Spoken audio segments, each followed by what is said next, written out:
So there we go, we're being recorded. Hope everyone is well.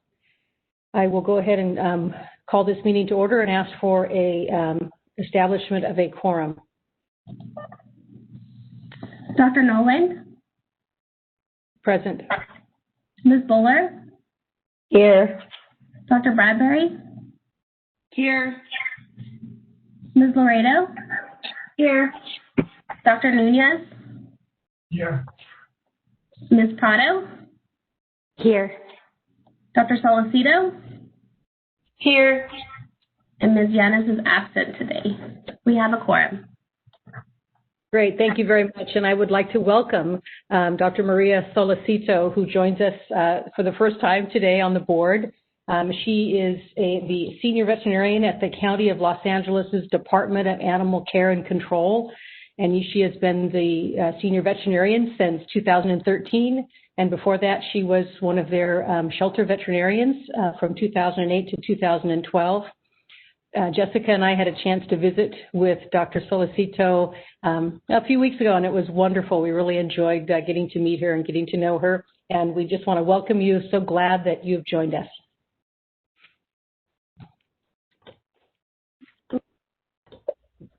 Thank you so much. I'm happy to be here. Thank you. Great. We are going to go a little bit out of order of the agenda today because the representative from the DCA, Carrie, has a time conflict. So we're going to move all the way down to item number 4 on the agenda, the report and update from the Department of Consumer Affairs, from the Department of Consumer Affairs.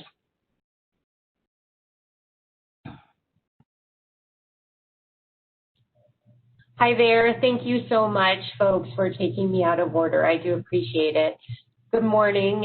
It is a pleasure to be with you today. I'm Carrie Holmes, Deputy Director, Board and Bureau Relations at the Department of Consumer Affairs. Thank you again for inviting me to your meeting to provide a department update to the Veterinary Medical Board. I'd also like to welcome Dr. Solicito as the newest member of the board. Congratulations on your appointment. We're very happy you're here, and thank you for your willingness to serve. I'm happy to report that in July, the DCA Budget Office and Office of Information Services launched 4 new budget expenditure and revenue reports utilizing fiscal information. The reports are fast, detailed, and easy to generate. The 4 new reports can be produced using DCA's Quality Business Interactive Reporting Tool, or QBIRT. These fast, accurate reports will aid board staff in providing budget reports to the board members in the meeting packets. DCA is very pleased to be providing these reports and working on 3 more budget reports in the future.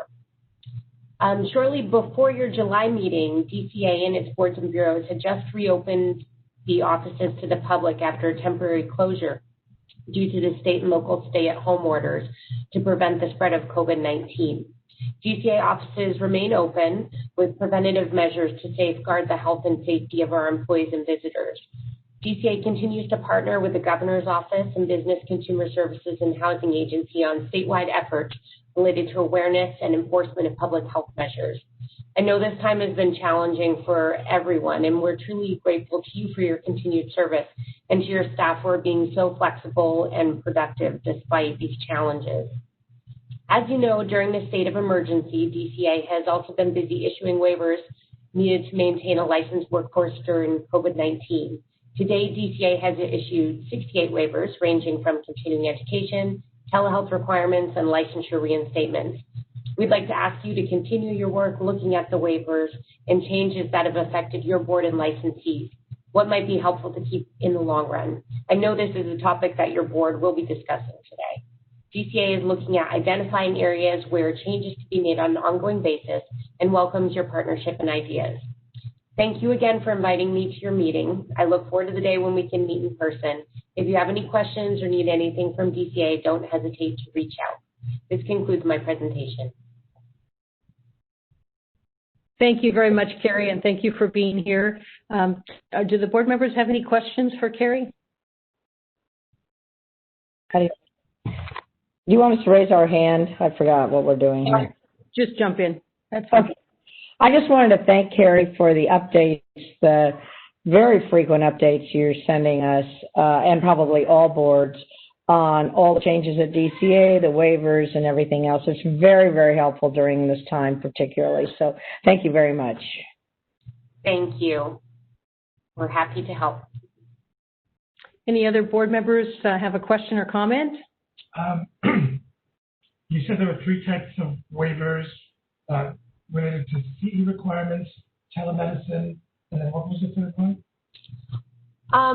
So just to clarify, those were just 3 examples of the waivers. There's 68 total. Right. Some of them are re-ups of waivers that had been issued in the past. You can look at them all on the DCA website, and it shows what they are in the title, and then you can click on them and see the full text. If there's any questions, feel free to reach out, and we can get you more details. Okay. I think the third one she referred to was the pharmacy script lengthening time, Mark. We went from 12 to 18 months. Okay. Thank you. Yes, I wasn't referring to just waivers that affect your board. Some of them are specific to other professions or license types. Great, thanks. Anyone else? Okay, anyone from the public have a question or comment for Carrie? Great, this is the moderator, and at the direction of the board, I've opened up the Q&A panel for public comment. Members of the public, if you would like to make a comment on this agenda item, please click on that icon with a question mark within a square located at the bottom right-hand corner of your WebEx screen. We're currently sharing instructions for your reference. And I'll pause a moment to allow members of the public time to access that Q&A panel.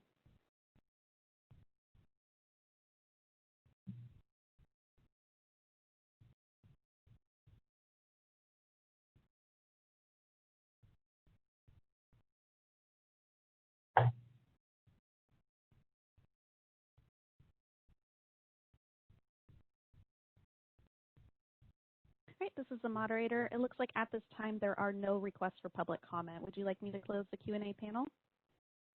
Yes, thank you, moderator. Q&A panel is now closed. Well, Carrie, it looks like you're off the hook. Thank you so much, and I'll be looking forward to hearing the rest of your meeting. I'll turn off my camera now. Thank you, Carrie, very much. So with that, we'll move back to the second item on our agenda, which is to ask for public comment on items that are not on our agenda for today. And just to note that we may not discuss or take action on any matters that are raised during the public comment period, except to decide whether to place the matter on the agenda in a future meeting. And I would ask that any public members withhold their public comments if they have anything to do with the itemized agenda items, so that we can have those public comments during the discussion of that agenda item. So having said that, moderator, would you please open up for public comment? All right, this is the moderator, and at the direction of the board, I have opened up the Q&A feature for public comment. Members of the public, if you would like to make a comment on this agenda item, please click on the icon of the question mark in the square located at the bottom right-hand corner of your WebEx screen.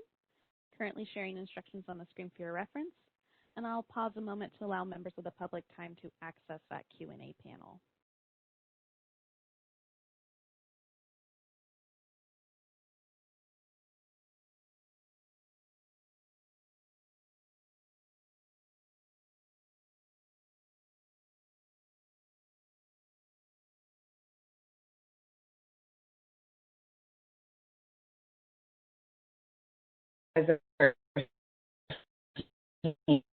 Raised, so I don't know if maybe they're not sure what to do. This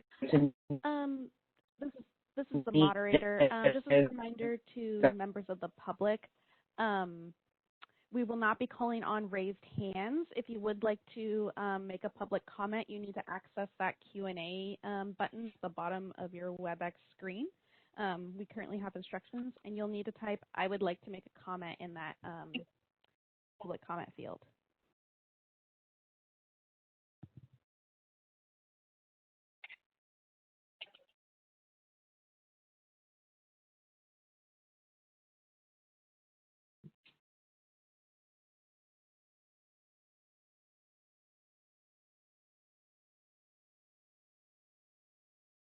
All right, it looks like we do have an individual who's requested public comment. The individual identified as Anita Ziefer. Anita, I will be unmuting your microphone now. Hi there, I'm Anita Ziefer. Can you hear me? Hello, can you hear me? Yes, we can hear you. Okay, great. Thank you. I'm Anita Ziefer. I'm a veterinarian currently practicing in Oakdale Veterinary Group in Oakdale, California. I know your time is precious. I did just want to comment on my recent experience with the Veterinary Medical Field Board, recently, at the beginning of this year, we were having pretty intense work, which is fantastic, but I was a single vet kind of receiving far more than I could handle and was trying to help a colleague from out of state get licensed. And it was a tedious process. I know the workers at the Veterinary Medical Board were just onslaughted with a tremendous amount of applications and backthing with the COVID, trying to work with it. I reached out to Patty Rodriguez and Kelly, and they were just so wonderful. They got immediately back to me. We had been struggling for months trying to get this particular individual colleague of mine licensed in California, and they, within a week, had the process kind of worked with us. We're really good about daily just contacting and answering our questions, and provided everything we needed to do. And I just wanted to kind of send out a word of praise on how hard they worked, because I know that they were just inundated with all kinds of applications and duties that they perform, and with the constraints of the current isolation and COVID, that I knew that they were working a little bit extra time and overtime for us. So I just wanted to reach out and kind of praise that group, and that's it. Well, that's a lot, Dr. Ziefer. Thank you very much for acknowledging their hard work, and I'm glad that they were able to help you. And we're actually talking about ways to streamline the process, I think, of allowing more veterinarians quicker access to California. So very timely comments. Thank you for sharing. All right, you guys have. Okay, we'll go ahead now. And are there any other comments, moderator, that you see? This is the moderator. There are no other requests for public comment. Would you like me to close the Q&A panel? Yes, please. All right, Q&A panel is now closed. Okay, we'll move on to item number 3 on the agenda, which is to review and approve the board meeting minutes. We'll start with the minutes from July 23rd and 24th of 2020. And we'll open it up for the board members to comment.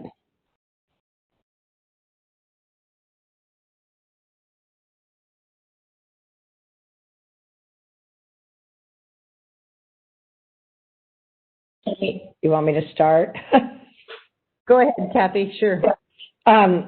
Thank you, staff. These were really well written, and I only found one little thing that I was a little confused about on the July one.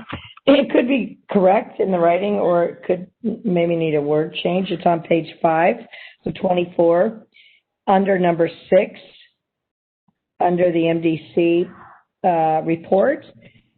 Regarding the survey, about line number 4, MDC hopes to get a representation back from over 3,000 emails.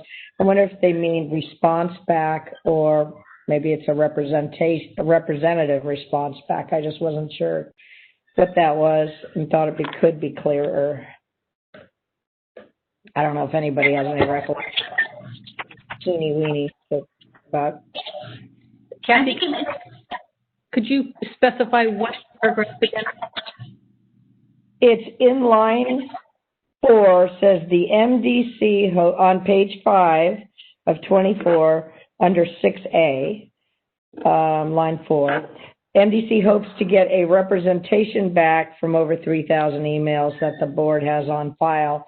I wondered if that was hopes to get a response back or a representative response back. I just didn't know what it meant. It probably doesn't matter, by the way. We can go back and check to see what was said, and then if it was a response, then we can change that.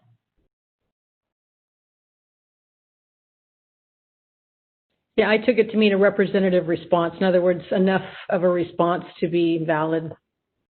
But that's what I assumed, but maybe just put those words in. I don't know. Sounds good. Anyone else have any other comments on the July 23rd or 24th minutes? I mean, I thought that was referred to the, we asked them to explore the feasibility of a tiered fee structure for premises. So they're going to look at premise applications that were submitted from emails to see the feasibility of that with attempt to generate revenue through a tier process. I don't think we had sent out a questionnaire or something like that. They were just giving information for that issue that we wanted. But, well, there's Kristi. Kristi knows. Well, I gave that report. I'm going to chime in. Yeah, I believe it was a representative response, and so that's what I'm thinking because I gave that report. So.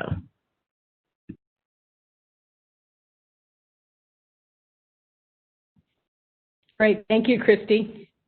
Any other comments about those meeting minutes? Can I entertain a motion to accept them as, can we amend those with Kristi's word? Motion to adopt with the amendment words of clarity from Kristi. And I'll second. Okay, so we have the motion by Dr. Nunez, a second by Ms. Bowler. Any comments from the board? Any comments from the public? This is the moderator real quick. I see a hand raised from legal counsel Tara Welch.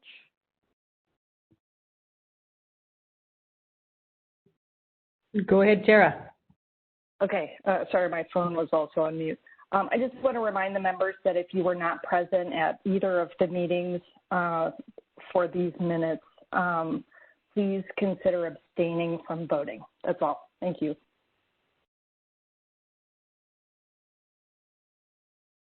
Yeah, good point. So, moderator, any other questions from the public? All right, at the direction of the board, I've opened up the Q&A feature for public comment. Members of the public, if you would like to make a comment, please click on that Q&A icon at the bottom right-hand corner of your screen and type, "I would like to make a comment" in the Ask field. I'll pause a moment to allow members of the public time to access that Q&A feature.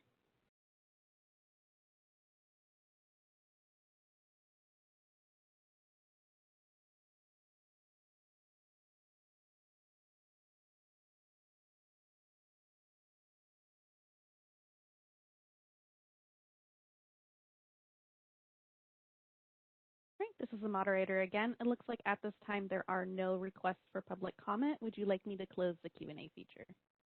Yes, please. All right, the Q&A feature is now closed. Okay, we're going to move on then to the... We need a vote. Oh. Ms. Bowler? Aye. Dr. Bradbury? Yes. Ms. Laredo? Yes. Dr. Nunez? Yes. Ms. Prado? Yes, as to July 23rd to 24th, and then abstaining as to August 13th. Okay, right now the current motion is just for the July minute. So, yes. Great. Okay. Yes. Dr. Solicito? Abstain. Okay, and Ms. Yanis is absent. Dr. Nolan? Yes. Motion carries. Great. So now we will go ahead and move to item number B, August 13th minutes. Any board member comments or concerns about the minutes from the August 13th meeting?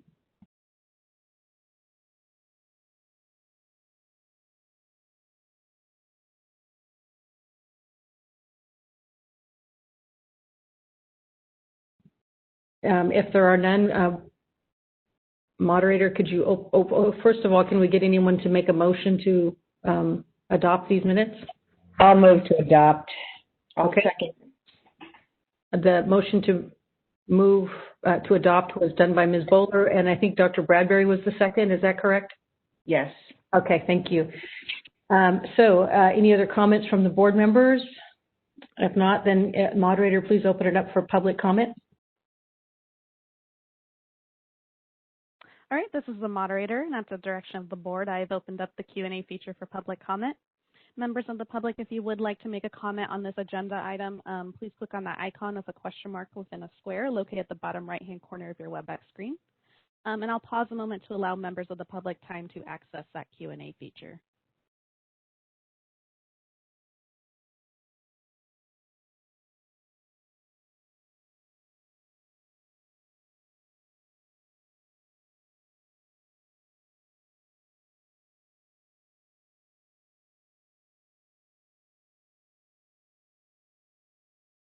All right, this is the moderator again. Looks like at this time there are no requests for public comment. Would you like me to close that Q&A feature? Yes, please. And then let's move on to the vote. Ms. Bowler? Aye. Dr. Bradbury? Yes. Ms. Laredo? Yes. Dr. Nunez? Yes. Ms. Prado? I'll be abstaining. Dr. Solicito? Abstaining. Ms. Llanos is absent. Dr. Noland? Yes. Motion carries. Okay, great. So now we'll go ahead and move on to item number 5 on the agenda, the review, discussion, and possible action on the MDC committee report. Kristi Pawlowski. Good morning again. I just chimed in a few minutes ago. So yesterday we had a meeting which began with the discussion of telemedicine, and we actually did this a little bit differently than we normally do. We did not have a discussion amongst the chair or the committee first. We opened it up to various stakeholders and had them share with us, and so that we could hear their input first. And this included ASBCA, San Francisco SPCA, CVMA. We had them, they were actually panelists, so they could present to us. They were given 10 to 15 minutes each so that they could have plenty of time to share with us their valuable input, opinions, and we could really spend time with dialogue and go back and forth, and there really were no limitations, and it provided us a way to carry on discussion in a way that we normally wouldn't be able to do at our meetings. And the subcommittee hasn't even, which is Dr. Sullivan and myself, we really haven't met to discuss anything in advance because we wanted to be able to meet with the shareholders prior to the meeting and be able to gather information first. So prior to the meeting, we were given the main concerns of extending the waiver and the extension on the prescriptions. But we've kind of explained that the board really has no authority in extending the waiver. It would require DCA to do this, and it would require legislation for the board to be able to extend this and rewriting and changing the regulations. The overall discussion was very informative. Members of the MDC have asked for more data because there doesn't seem to be a lot of factual data regarding this. They focused on access to care and removing unnecessary barriers. That seems to be the words that they're using.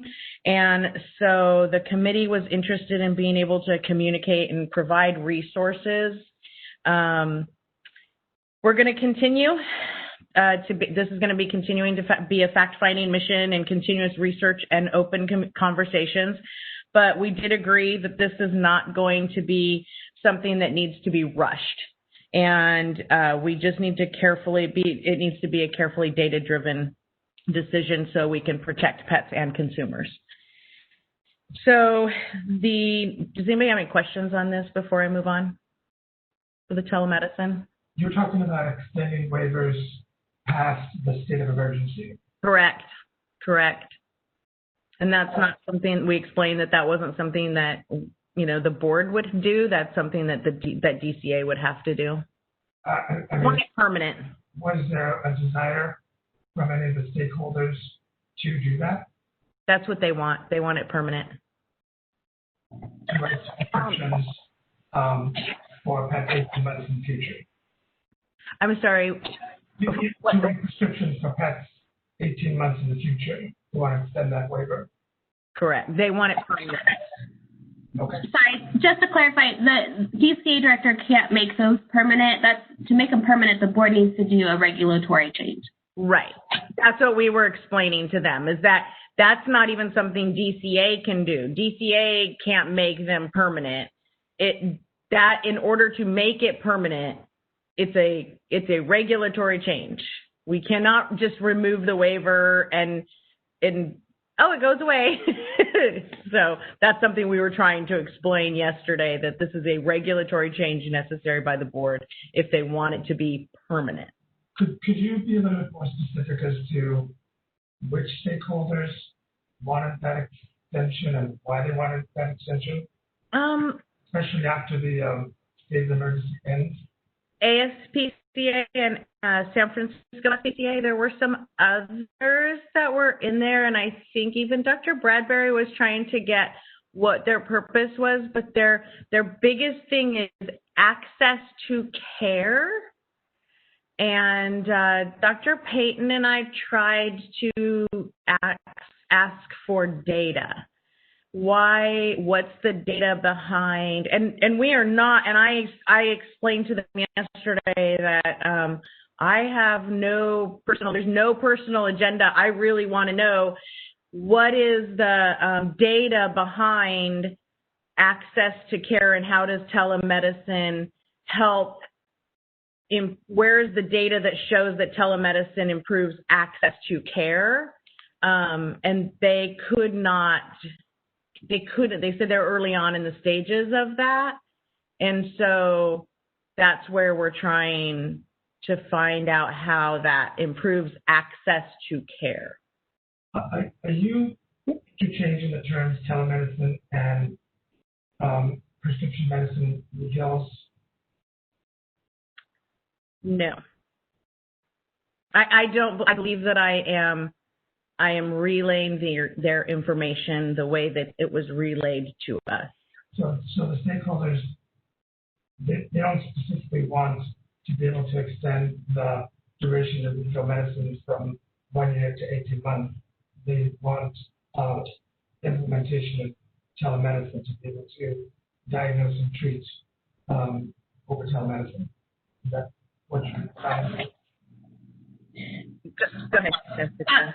I think that the two main things that they would like to see the board consider is removing the condition-specific language for the VCPR, so they can, once a VCPR is established, they can use it for any new conditions as well. And then also we didn't talk about it a lot during the meeting because I think that the first one was the biggest ask. Right. But they do want to make the prescription extension permanent as well. Yeah. Dr. Bradbury. Yesterday was a little more of this. Hi, Kristi. Thanks for the presentation. And I just wanted to ask, how do you think that they'll be able to get data about this if we're not actually, like, this is only a short-term thing that's been going on during a pandemic, and they're nonprofit organizations, like getting data is, I don't know, and I think maybe from the national groups, they might be able to get some data, right. And I think it's great to try, but it's, I don't know that that's going to be, we're going to get as much as we'd like to make a decision. So I just wanted to keep that in mind, that it's kind of a data that we can like really rest our, make decisions on. Is hard to come by in veterinary medicine in general, frankly, but right. Just to be aware of that. And yeah, I think my understanding was that they really just want to remove the, they still want the VCPR to be established in person, and then remove the condition-specific caveat in our regulation. So that was, and then, yeah, the pharmacy thing, I thought it was interesting how that was kind of lumped together, but that's fine. Anyway, thank you. Are you giving any information on economics as well? Like, would they be charging less for telemedicine examinations, and is that access to care maybe more affordable to do things telemedicine-wise? No, and I think the reason why the data came up and the reason I asked it, because there was a comment made that I wrote it down, so forgive me while I look at it. Why I personally made it was that it was said that the veterinarian doesn't have time for you right now, and that comment was said by one of the stakeholders. And so I asked, so how does telemedicine how does that increase the time that the veterinarian is going to give to you? Like, so that was my question. And that's where I asked for the data. So just, I want to provide clarification.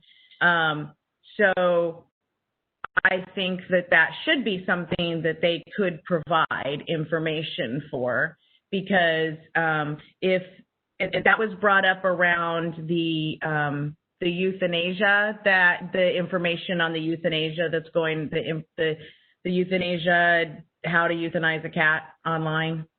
And so the person who put that online says that they put that online because it says, oh, the veterinarian doesn't have time for you right now.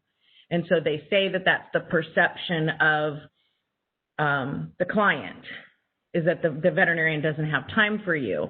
And so I asked that question, and I still think that if that's still the perception of clients, I still think it's a legitimate question as to how does telemedicine change the perception of a veterinarian doesn't have time for you, or how does it increase the time for a veterinarian to be able to give to a client?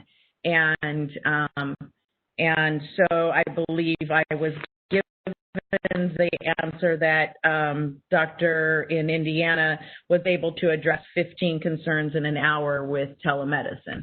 But I don't know that. I don't know how that happens, and I don't know how that changes anything but I think these are things that we need to continue to talk about. I think these are things that we need to continue to answer with them, and I think that these are things that we still need to have open dialogue with them, and the subcommittee will still continue to have discussions with and say, okay, so how does this, because these are things that we need to be able to continue the dialogue with. Great. I think Diane, did you have your hand up? I did, but I'll allow Dr. Pawlowski to go first. Okay. Because I see she has her hand up too. Hi. Sorry, so I just wanted to get some clarification. When we say that we're asking for more data, was it discussed as to what specific maybe parameters that we're looking for? Or because it seems like the information that had been submitted is more anecdotal than parameters that we're looking for with regards to data, and has that been relayed to the stakeholders? So Dr. she was specific in what she had requested. And again, we are just starting the conversation. So we did not say, oh, we want these things, we want specifically this. And when we talk about data, we're not saying, oh, we're closed off because we need this data or we're not moving forward. This was, we would like to hear more and we would like to discuss more. These are the things we would like to learn from you before we, actually, this is when we continue the next discussion, here's some of the things we would like to move forward with. And if you guys could get more of that information, that would be great. If you could bring it to the next talk, that would be awesome if you could have more information around it. And I don't think that any of the stakeholders were disappointed by hearing any of that. When we said that, they were like, yes, this is in the beginning process. And we never said, oh, we're stopping the talks. These were just some of the things that we had questions about, and so we wanted to know more information on this. And so a point of clarification, perhaps for Dr. Solicito, is the Veterinary Medical Board oftentimes will come up with directives for the MDC, and that might be a helpful directive. What exactly do we think we would like to see in it from a data perspective, right, and what might be reasonable to try to look at? So that's something that the Veterinary Medical Board can discuss and perhaps give the MDC some more direction. Diane? Yeah, Diane? Yes, thank you.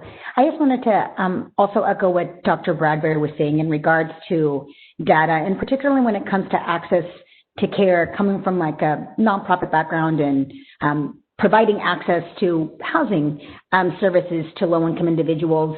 Data is hard to get when people can't access care, let alone getting that data to be able to represent what they're able to not access, right? If someone's not able to access someone, then you can't really get the data from something that person doesn't exist or doesn't, right, that we can't find for that person. So just, it's great that we're going to continue to talk about that conversation, because data is always this big, like, amorphous thing that we always want that doesn't necessarily always provide all the solutions that we need. But that's great. And I think also it's good for us to continue these conversations and quickly, because I think what's happened with, in light of the pandemic and this telemedicine becoming so more important at this time, is that what we've realized is in this time of the pandemic, we needed something to be able to provide veterinary care, and that's not going to just end once the pandemic ends, or when, I don't even know when the pandemic is going to end. So it's something that we're going to have to really think about, of how we're going to be able to provide future veterinary care to those that need it. So great, thank you for the update. Great, thank you, Diane. Christina next, but let me just mention that there are other areas of the world where we can potentially glean some data. Canada has been a little more forthcoming than we have as far as telemedicine, and they are actually, from what I hear, accumulating data. So I think there are other opportunities to actually glean some information from data that may not come right out of California. Christina. Thank you. Yeah, that presentation at the AAVSB was really very interesting with the gentleman from Ontario. And I think the data that they're gathering is more sort of on how many prescriptions and, whether there's board complaints and stuff, and not specifically to the access to care. So, but I think that we should look at how that's going for sure. I just wanted to, my understanding was yes, there was the comment about the online how to euthanize your cat at home situation, where the person who was putting that out there said that there was, your veterinarian doesn't have time for you, and that was brought up. And definitely, I have seen that people feel that way right now because veterinarians are very impacted during COVID. Honey? Oh, sorry. I apologize. Aiden, come here. Sorry. The new world. But my understanding was that their main concern about access to care is more about working families that cannot take time off work to make it to the veterinarian during normal business hours, and families that don't have transportation and have to take public transportation to get to the veterinarian. Not to mention people with disabilities and seniors and things like that have a difficult time getting in. So there was that. And then I think a lot of them are nonprofits as well, and perhaps we're providing some services either free of charge or at no charge, or at low cost. And so they just wanted to be able to connect, I think, with these people in an easier way for the people, and at least determine whether they needed to be seen by a veterinarian or not. So that was the way I interpreted the access being the bigger picture. But yes, also they were making the case that during the pandemic, there's this lack of this perception by the public that they can't get into the veterinarian in a timely fashion. The gentleman in Indiana, I think you probably recall, Dr. Nolan, that he was saying that it opens up his clinic to being able to see things that actually do need to be seen, and he can take care of less urgent things and things that could be discussed over the phone, pretty quickly and through telemedicine. And that actually did open up appointment slots for people who needed the care. And so it was a very, to me, that was something I hadn't thought of when I was listening to that. So I just wanted to make those points and clarify at least what my understanding was of those two topics. Thank you. Great, thank you. I don't see any other hands up on this. Do anybody else? Then I'll turn it back over to Kristi to keep going. And I did listen to the AAVSB conversation, and I found it. Of course, I found it relevant to what we were talking about, and I assure you, we are going into this with an open mind and trying to have all aspects and trying to make sure that we're asking the right questions. It's hard when the MDC has not, access to care has not been our assignment, so we have to be very careful with that. And so we're walking a fine line, and nobody is going to deny that there are underserved communities. We cannot deny that. And for us to sit back and say that those areas don't exist, we would be foolish. And so unfortunately that was not our assignment. So I know that that's our assignment, and I can't come back and say, oh yeah, no problem, but that's not what we were tasked to do. And I don't know that anybody on this board can resolve that issue right now. And so we have to look at what we are tasked to do and what we can resolve. And so that's what we can do. And that's what I can say right now. I can do what I was assigned to do. And I cannot resolve a bigger picture item right now. I know in my personal world what I can do to change things. So on the next step is the duties of a supervising veterinarian. As you all know, that was the section 2035D, and that had to do with language of extensive clinical skill, requisite training, and demonstrated competency, which raised concern with the agency, and the MDC voted to just remove that section and make our lives all easier. So that's where we are with that language. Tiered premises registrations. Well, after thorough discussion and limited response to our initial survey, the committee has decided to recreate a survey just using multiple choice options, trying to make it as easy as possible for our respondents and giving them just hopefully increasing our response rates. So we're also going to go through and randomly choose websites based upon phone numbers that are given by the board, because that's all we have through the board. And we're going to determine a way to the subcommittee, which is myself and Dr. Sullivan, we are going to establish a standardized method of counting doctors according to websites. And then hopefully we're going to use these two methods to compare and get enough data to present and see if we can use a tiered structure for premises permits and recuperate enough financial gain to offset some of the RVT fees and at least reduce the RVT licensing. So, any questions on that? Okay. Foreign graduate RVT applicants. So there are a few applicants interested in this pathway for California, and we know that California can use more RVTs. So subcommittee is reaching out to AVMA to see what avenues and pathways exist there. And they're also looking at AAVSB, who has also recently started researching this topic. So hopefully the information will flow equally in both directions, and we can get started with researching this topic and get more information by the next committee meeting. And last, complaint audit subcommittee.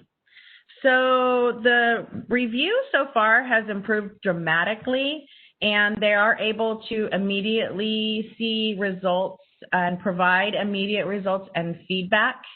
And they are able to determine if the standard of care is followed, if subjective or biased language or opinions are used, if resolutions were recommended, if reputable sources are cited, and whether or not there are bottlenecks and where the bottlenecks are. And the subcommittee will get a cost breakdown of each step, and this will help them know where the process can be more efficient. And this will actually can end up saving the board quite a bit of money. They've already identified cases where a subject matter expert was not necessary. And so this overall will make the process more efficient. And so we're hoping that they've already noticed some differences in the process. And I think that the overall, this subcommittee has made huge improvements, and I think that we're going to start seeing some differences in the cases. So, any questions?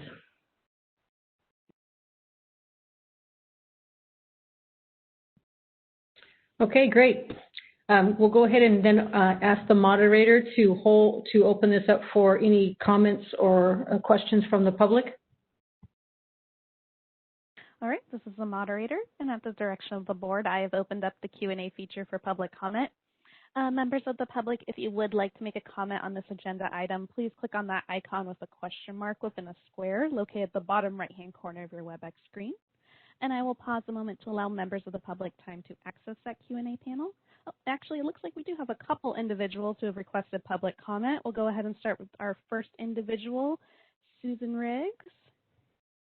Susan, I will be unmuting your microphone now. Hi, good morning. Susan Riggs with the ASPCA, and I was very pleased to participate in the conversation yesterday in regards to telemedicine. And I appreciate the chair of the MDC's summary of the conversation. There were a lot of points made and a lot of good dialogue, and I would really encourage BMB board members to, once the transcript or the recording is released for that conversation, I'd really encourage you to go back and listen to it in entirety. I think we were very focused on specifically the temporary waivers for telemedicine that have been enacted during the pandemic, but I think our overarching concern, as board member Bradbury articulated, is really access to care. And we do have a lot of data around that. And so, I think what you guys have alluded to is, what kind of data do you really need in order to consider this more fully? And if it is about access to care, we're happy to do that. If it's about the implications of having reducing barriers to the use of telemedicine, I think we also can provide some of that. Obviously, here in California has already been communicated. We have a very short track record for that, so it's very difficult to glean that from our experience here in California. But there are experiences all over the country and in Ontario as well, where, as was mentioned yesterday, there have been no incidents, no complaints filed for the use of telemedicine during their experience. So, I think that there's a lot of data, and I think I personally did not hear an articulation yesterday of what type of data would be persuasive or would be necessary for the MDC or the VMB to continue the dialogue. So that would be really, really helpful, I think, for us in order to continue the conversation. If that's something that is really persuasive, having some clarity on what is needed would be really helpful. Thank you.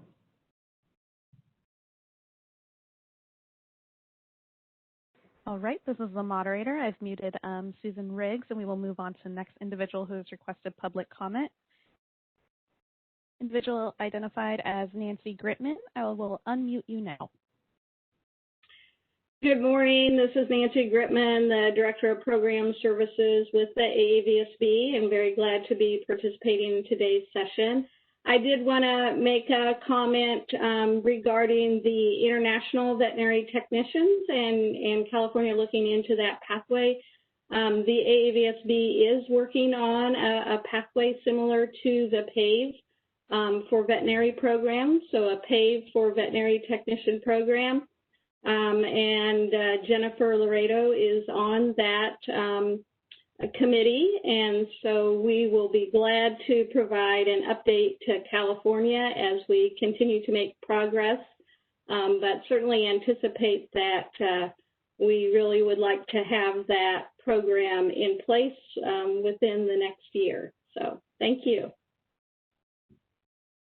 Jennifer, how many committees are you on officially now? Jennifer Laredo?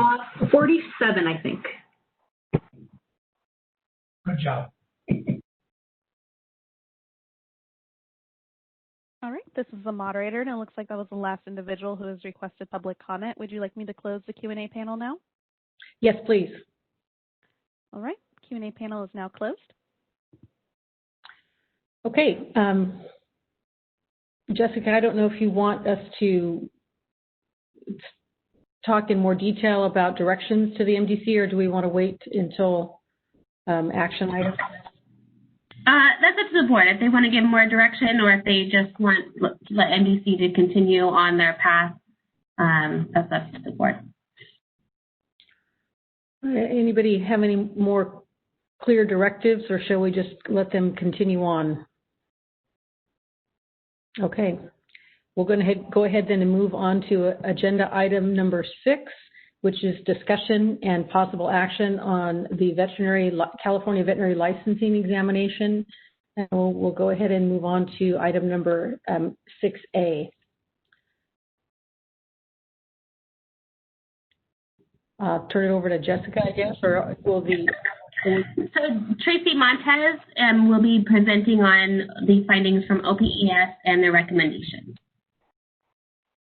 So good morning. Can you hear me? Yes, very clearly, Tracy. Great. And I do have a PowerPoint that the moderator can put up on slide 1. Thank you. So again, good morning. I'm Tracy Montez with the Department of Consumer Affairs, and the Office of Professional Examination Services is one of the units in my division, and I'm happy to be here today. Thank you, Board, for allowing us to present this information to you. A little bit about myself. Again, I grew up with the department. I always like to share that when I was a graduate student, I did my master's thesis on setting a passing score for the Animal Health Technician Committee. So that ages me a little bit, but again, I appreciate having this opportunity to present for Heidi. As you all know, OPS is an internal consulting unit within the department. It provides various examination-related services, everything from general consultation to complete exam development, validation, and administration of exams. So what I'm going to do here is present some general information about licensing exams, why we need them, and how to ensure that they're fair, valid, and legally defensible using this particular analysis to illustrate that. Now, I know some of you are very familiar with this information contained in this presentation. Others, it may be new or refresher, so I'm going to try and balance the level of detail. But if any point in time you have some questions, don't hesitate to interrupt, and we'll navigate this with the moderator. So having said that, let's go to the next slide, please, moderator. So why do we have licensing exams? Well, as a regulatory board, you're charged with making decisions about who should practice. And this is done to ensure that we have consumer, client, patient, and animal safety. So licensure exams provide reliable methods for identifying practitioners who are able to participate safely and competently. We focus on entry-level task and knowledge important for public or, again, consumer animal protection. We use input from subject matter experts and guidance from test specialists, and we adhere to professional guidelines and technical standards. A few things to highlight here is when we talk about entry-level, we mean that those individuals have met the minimum requirements to sit for the exam. So for your profession in particular, you have education and training requirements. So it's not necessarily a minimum or a very basic. It can be very complex in terms of entry level. And then when we mention subject matter experts, as you're familiar with, these are individuals that are licensed in the profession and they're active and in good standing. Test specialists are those individuals that you find, like myself, or at OPS. It's really important for the defensibility of an examination program that you interact with your board staff, because they are the experts when it comes to the scope of practice, the laws, the regulations, as well as our subject matter expert licensees, and then our psychometric experts, the test specialists. That's what creates a defensible product and allows us to adhere to these professional guidelines and technical standards. I also like to point out, too, that the standards and guidelines that we apply are not unique to the Department of Consumer Affairs or the state of California.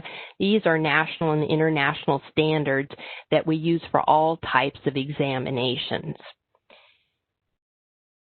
The next slide, please. Okay, so I've told you why we use examinations. Here is our cycle of examination development slide, and I'm not going to go into detail in each of these areas with the exception of occupational analysis because we just completed one for your board. But I do want to emphasize here that this is a cycle. It means it's ongoing.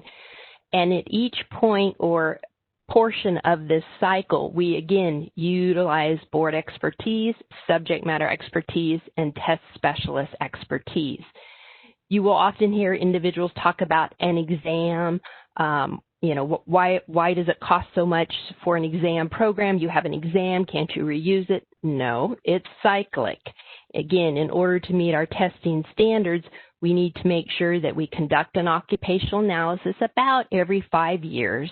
It produces an exam outline that looks at the entire profession and says what's most critical for a licensing exam. That produces our exam outline. Then we involve our subject matter experts with item writing, item review, construction, and passing score. At each one of these points, we work with these subject matter experts. We do an orientation, again, going over standards, criteria, discussion of the profession, and continue this again in a cycle. Next slide, please. Okay, so now we're going to delve into a little bit more about an occupational analysis because this is really the foundation for our exam. It provides a description of current practice, and of course, we define it within the scope. Your scope's already in statute, regulation, law, so forth, but we want to make sure that we are touching upon anything, any new trends, kind of going into the weeds of how your profession practices. It provides the basis, again, for a job-related, fair and legally defensible examination. It establishes the validity by linking the examination content to critical job competencies. This is why when we do our training with our subject matter experts, they don't come into these workshops with maybe perhaps their own agenda of how the exam should be. we have to write to this examination, this data, again, this linkage. And then, of course, some of the other uses for an occupational analysis besides exam development is the basis for legislation and policies. In other professions, the schools will use the information from the examination content for their training, their curriculum. So an occupational analysis also, you've heard of it maybe referred to as a job analysis, task analysis, practice analysis. It's essentially the same. It's a snapshot in time of what is current and critical for your job. Next slide, please. So what is this process? Well, there's different ways to conduct an occupational analysis, but most involve these steps. Again, it's a methodological approach based on research that tells us by doing these particular steps, we can have a robust set of results. We usually start with subject matter expert interviews and research on the profession. This is done by a test specialist. We take prior occupational analysis, if they've been done, maybe some changes in laws. We work with the board staff, again, reach out to subject matter experts, and our test specialists get a working knowledge of the profession. Then we have a series of workshops where we bring in about 6 to 12 subject matter experts who, again, are licensed, in good standing, and actively practicing. We work with the board to recruit these individuals. We try and make sure that we have a diversity in terms of group. Some licensed quite a long time, others more newly licensed. We try to pull from different areas of a profession or a practice. And we work with them to create what we call these task and knowledge statements. They're put into a survey. The survey is administered, again, depending upon the size of the profession. It can be larger, smaller. Again, the idea is to get data, robust data, and then we review these survey results with subject matter experts in another workshop. The way we write task statements and knowledge statements and the surveys that we use, again, are all based on research. So there's a very precise way. I'm not going to go into that with you, but again, it's a methodological approach for collecting data.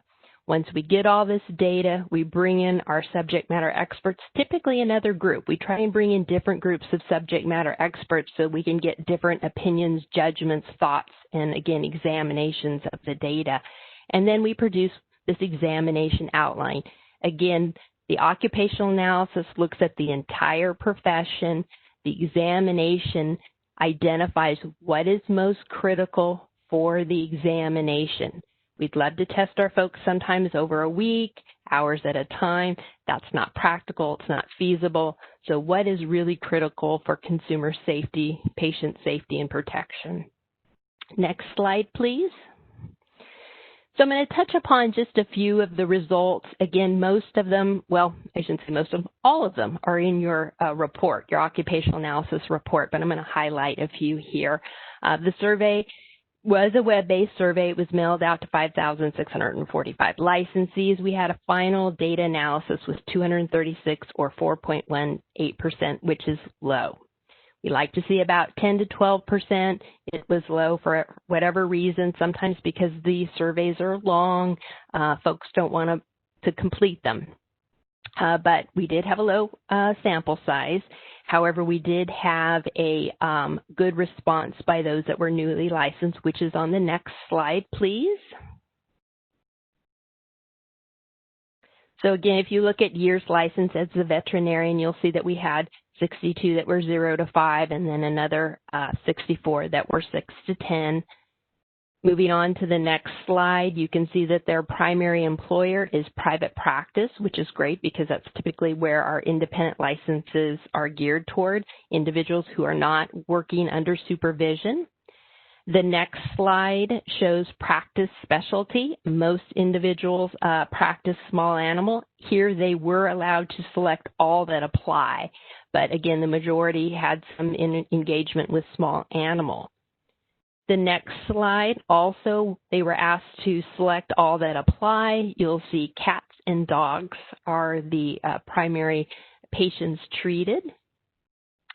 The next slide shows respondents by region. And again, what we're looking here to see if we have a range of responses across California.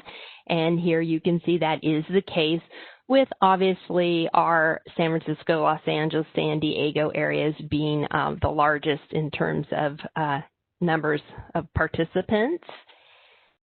And then the next slide kind of highlights the actual task and knowledge ratings that we collect. So again, we start off in our survey with general demographic information that allows us to get a sense of who the group is that completed the survey. Then they go in and they apply these skills to the task and knowledge statements. Again, the tasks have to do with how often are you performing these tasks in your job, how important are they? Our knowledge ratings, we look at the importance, the criticality. We use this data again to differentiate among the task and the knowledges because the task statements themselves become the weights or how we create this exam outline. And again, this is all detailed in the report. So the next slide, again, talks a little bit more about the examination outline. We're identifying those critical tasks and knowledges which to base the exam on. We do a linkage. The idea is that in order to perform a task, you must have a certain body of knowledge to do that. So we want to make sure that that is all outlined in great detail. And then we determine the final content area weight. So we take the task and knowledges and we organize them. When you see the survey, yes, it can be overwhelming, but what this does is it produces a very detailed examination outline. So if you go to the next slide, this is a summary. A lot of times you will see just these summaries published for regional or national exams. They might have a little bit of description.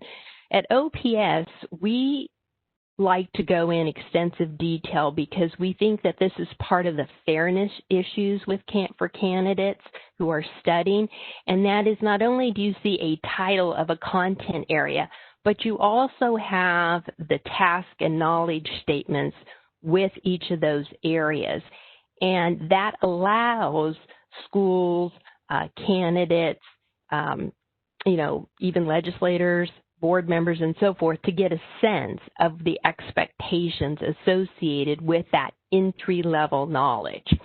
So here again is the result of the process through the occupational analysis. We use the quantitative data primarily, looking at those task statements that were performed frequently and that were determined to be critical. We do allow qualitative judgment by the subject matter experts. For example, and this is a very overused example, but a very good one in law enforcement, police officers don't necessarily fire their firearm often, but obviously it's critically important. So there would be a situation where adjustments would need to be made because it's not frequently performed, so it could potentially drop out of the test, but obviously that's something that's critically important. So we do facilitate a discussion with our subject matter experts with both the quantitative data and the qualitative data. I will point out, too, that the primary difference between this examination outline and your prior one that is currently being administered is we had two content areas that shifted. So diagnostic planning and procedures is now 13%. It was 2%. And then diagnostic interpretation is now 6%, and it was 16%. So 4 and 5 actually kind of flipped in terms of their weight, and that was something that we wanted just to point out to you. I don't know exactly why. It could have been, again, changes in how the task statements were written, the different focus. They may have reorganized, but that's really the only significant difference. Everything else pretty much remained the same in terms of the weights between your your former, or your, I should say, your current exam outline and this new one. So that's the occupational analysis part of it. I went through it rather quickly, but again, it's all detailed in what we call the validation or occupational analysis report. Again, one of the things that OPS promotes is being very transparent. If we go to the next slide, we're going to jump into the review of the North American Veterinarian Licensing Examination. This is one of the examinations that your board requires for licensure. We do what's called a review or an audit, and these are the areas that we look at. Again, I'm not going to go into the details of each of these chapters or sections, but again, I want to emphasize that within our standards, there are very specific guidelines that we must follow. And when I say we, I mean anybody developing tests, whether they're selection or regulatory. And these are how we evaluate the components of the examination program. So it's not even just the examination, but it's the entire program. We look at the occupational analysis, for example, is it current? We look at examination development. Are subject matter experts involved? We look at passing score determination. Again, are subject matter experts involved? Do they focus on entry level? Examination scoring, passing rates. Are they using a criterion reference methodology aligned with passing score determination? And how are those passing rates? Generally speaking, the more criteria used to sit for a passing score, the higher the passing rates tend to be, because the exam is usually the final hurdle. So it's weeded out individuals who perhaps are not competent. So it's not unusual for like your profession to see higher pass rates. With regard to examination, administration, and security, are there reasonable opportunities for candidates to take the exam, and are they done in a secure manner? Very, very important. We have a situation right now with COVID in one of our boards. The only clinical examination that's offered is back on the East Coast. So that is clearly an issue for this particular program, given the COVID situation. Information available to candidates. Again, this goes to fairness. Is the board, or in this case, the North American Veterinarian Licensing Examination, do they make information about their exam available to candidates so that they can prepare adequately? Are they transparent? And so these are the various areas that we look at. Next slide, please. So after we look at each of those areas and determine whether or not the exam has met these standards, we go into what's called a linkage study process. We bring in subject matter experts, we train them, we review the California Occupational Analysis Task of Knowledges, we review the NAVLE competencies, and then we link them. What that means is we have an in-depth discussion about what is tested on each of those examinations, and does it appear that they could potentially be measuring the same components. And why do we do this? Because we don't want to over-test our candidates. Again, that's not fair. And fairness is as important as validity, reliability, and legally defensible. Also, we don't want to waste resources of the board by having multiple exams that are not necessary. So we link these competencies and task and knowledge statements, and I will tell you that sometimes it involves follow-up to the organization because maybe the competencies or the content areas listed aren't in great detail, and so we're not sure just looking at a statement or a title whether or not that's what the exam measures. So it is a process. Once we then have all of the analysis done with our subject matter experts and our test specialist in any follow-up, we determine whether or not there is a need for a California-specific based exam. And so if you go to the next slide, this kind of illustrates the thought process of when we are looking at these results. And this is just generic for various national exams. And we like to use Venn diagrams. In the first one, you see where the national exam, there's a lot of overlap. So here we're basically saying there's a national exam. It seems to measure most of it, but most likely that little moon portion that is showing in orange, that's probably California law and regulations that's not being measured on the exam. So here we would be saying, you know, we need to have 2 different exams, but again, a very narrow focus for California law. The middle slide, there's some overlap, not as much as the first slide. It looks here that you can use the national exam, but we're going to have a California-specific, again, law and ethics, but there may be some practice areas missing. And then, of course, the final slide where there's very little overlap, that tells us that not that many areas linked. And so we would basically say, national exam is not good for your program. We just need a California exam. So again, we have examples of all of these situations across all of our boards in the department. And what's interesting is over time, it may shift. So we may have one board that has its California exam, but over time, the national begins to merge, which is why we like to do the occupational analysis and the review about every 5 years, because things change. Okay, the next slide essentially is the results of your linkage study. No surprise here, the NAVLE adequately assesses entry-level practice in California. However, it does not assess all California laws and regulations related to veterinary practice.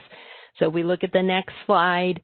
Again, this is the Venn diagram that supports that.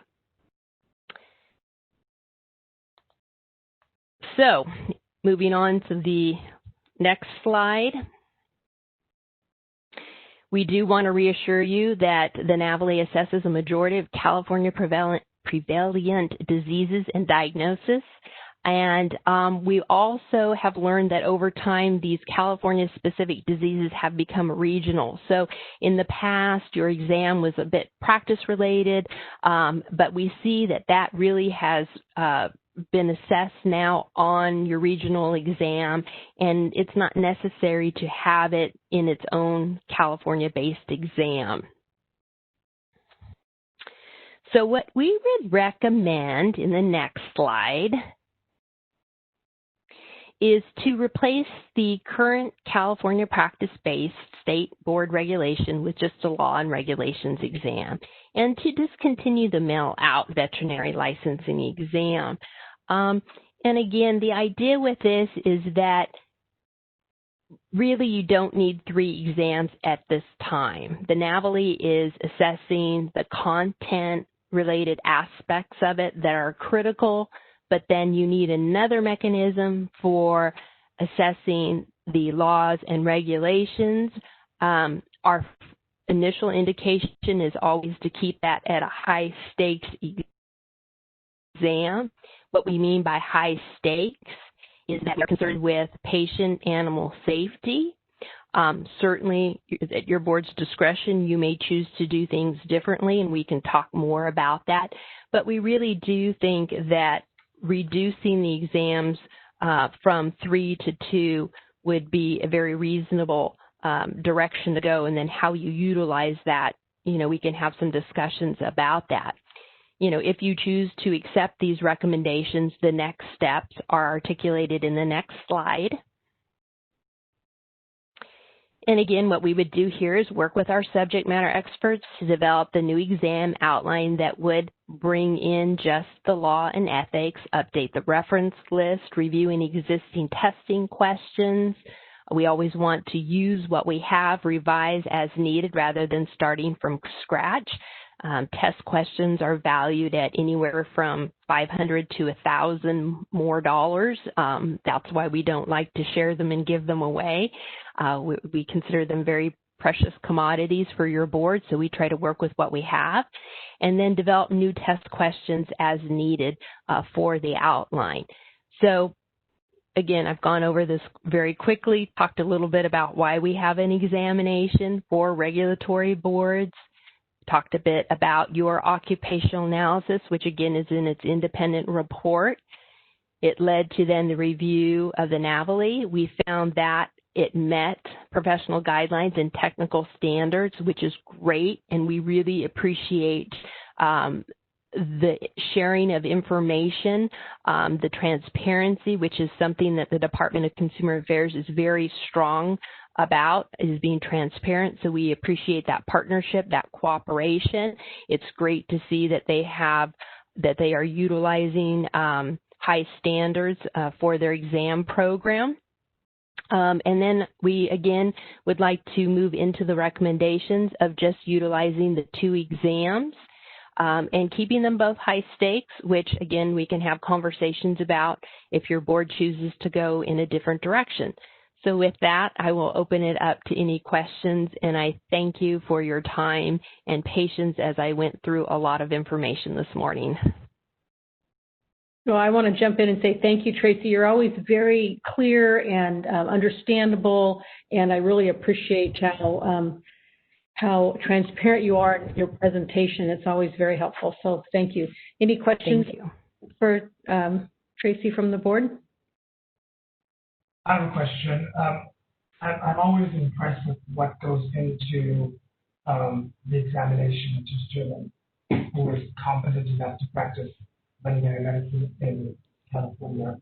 It's a very impressive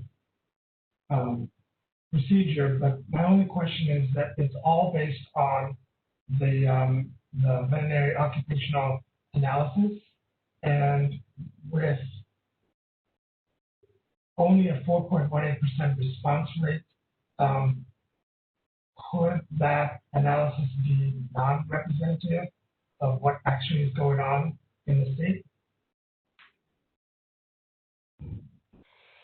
Given that we had prior information to build on, prior reports, and that we were able to utilize groups of different subject matter experts, and there was not a significant change, we feel confident that the results are sufficient.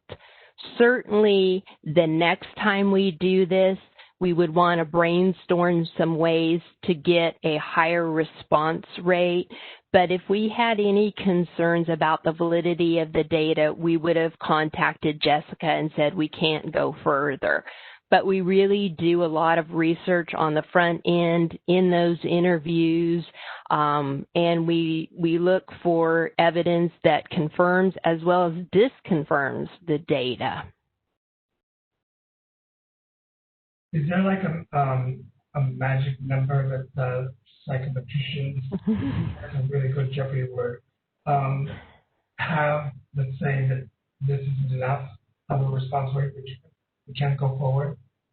Typically for mail-out or web-based surveys, well, I should say for mail-out surveys, it's usually 10 to 12% is what we're looking for. Web-based, again, it varies.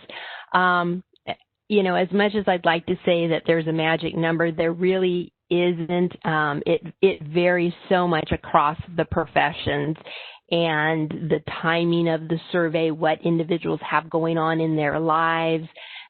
We, again, have seen certain vendors taking shortcuts to increase the response rate, which gives me pause. I would much rather have a detailed survey with task and knowledge statements and find other ways to validate it through workshops. So there is no magic number. More is always better. But we, again, as I said, have different checks and balances in the process so that at any point in time we have concerns, we would stop the process. Yeah, we're making a pretty big decision this time around. I know it's going to be 5 years, but it seems like a really, really low response rate. Yeah. It's like that we're making such a big decision.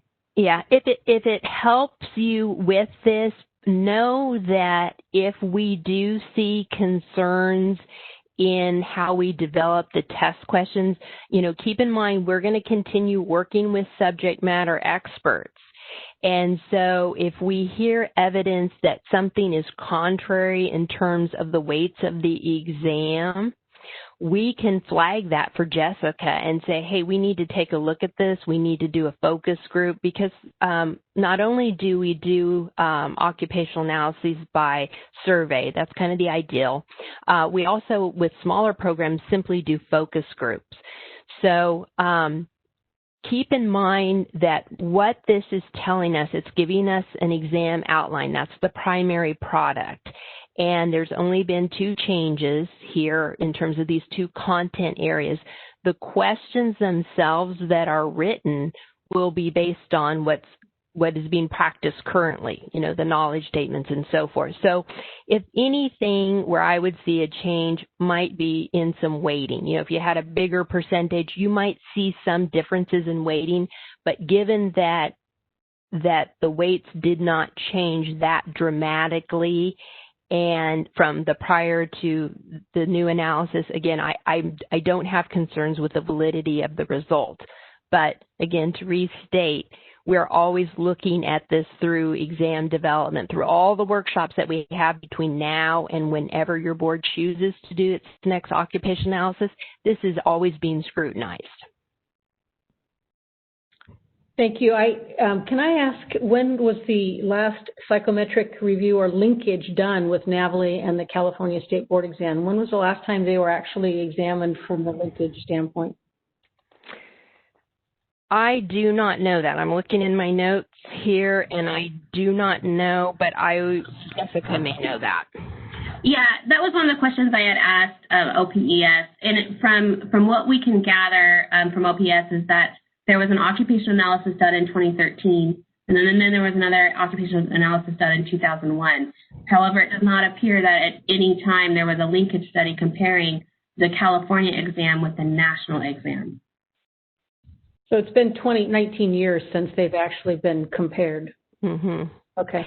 At least. It might not have ever been compared. Okay. I do recall, Jessica and I were talking to the CVMA's Board of Governors, and we obviously asked them how they, felt about this, and they all pretty much unanimously felt that the tests have been growing closer and closer over the years, but no one's ever really looked at it. So I really, would like to give kudos to you and Jessica for actually taking a look at this linkage and making sure that it's as tight as it is. Also, we're the state, just to remind the board, we're the only state that I know of right now in the union that it's requiring a second test for the technical and information, that's in the NAVLE test. So it's not it's very uncommon anymore for states to feel like the NAVLE test is not adequate. One of the nice things that I think we did when we actually eliminated the RVT test was we kept wording that allows us to reinstate that test if ever we feel that the national test has started to lose its rigor and its robustness. So I think that would be really important moving forward, that if we do choose to rely solely on the NAVLE for the technical and competency, parameters, that we keep that wording involved so that we do continue to look at it and make sure it's robust. Okay, I'm sorry. Anybody else have any comments or questions? Kathy. Hi, thank you so much, Tracy. Again, that was really well done and so digestible. I just one thing to answer a little bit of Mark's question and concern potentially about the low response rate. I think what's interesting here, if you kind of compare it, that now ICVA did a very large practice analysis survey last couple of years ago and got a very large response of about 37%, which is very big in these things. I think it was 37, 35. And there were hundreds from California that did respond. So the very fact that the Venn diagrams so overlap, even with the lower survey response from California, I feel it gives us confidence that in fact, they are comparable and that we did cover things. So appreciate all the work OPES did. And I'm sorry, I'm amazed that we haven't done this before, but I'm glad we did it now. So thank you very much. And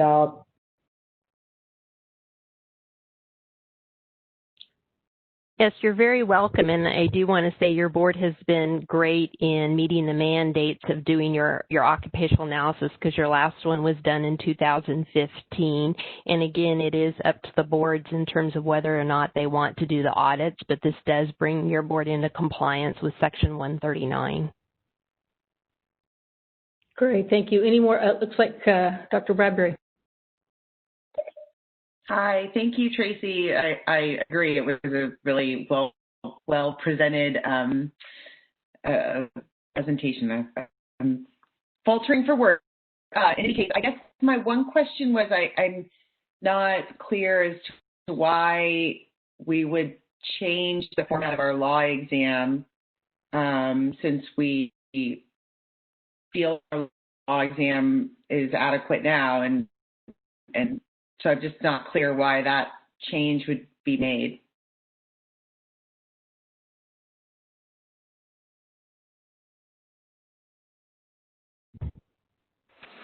Okay, so again, this is completely up to the board and your discretion on how you would like to use that tool.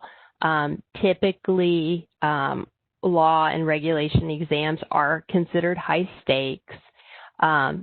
I would say if your board feels that it is adequately serving its purpose, I would change it from an examination, because that implies as a regulatory board that it is high stakes, and there's certain expectations with high stakes. There's confidentiality, security issues, validity issues, reliability, and so forth.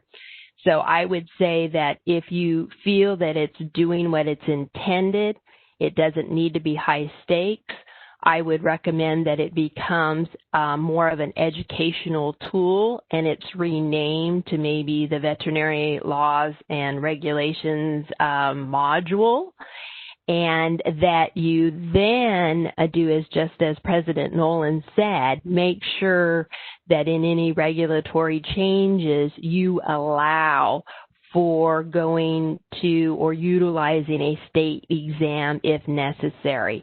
We would hate to see anything happen with the NAVLE, but if for some reason they were to make some changes that your board wasn't comfortable and you needed to institute another high stakes exam, you would want that option.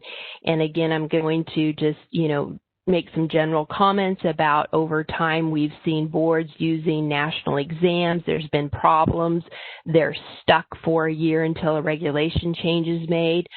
With COVID happening right now, we're seeing some regional exams make some decisions that are not psychometrically sound, and our boards, again, are in bad situations.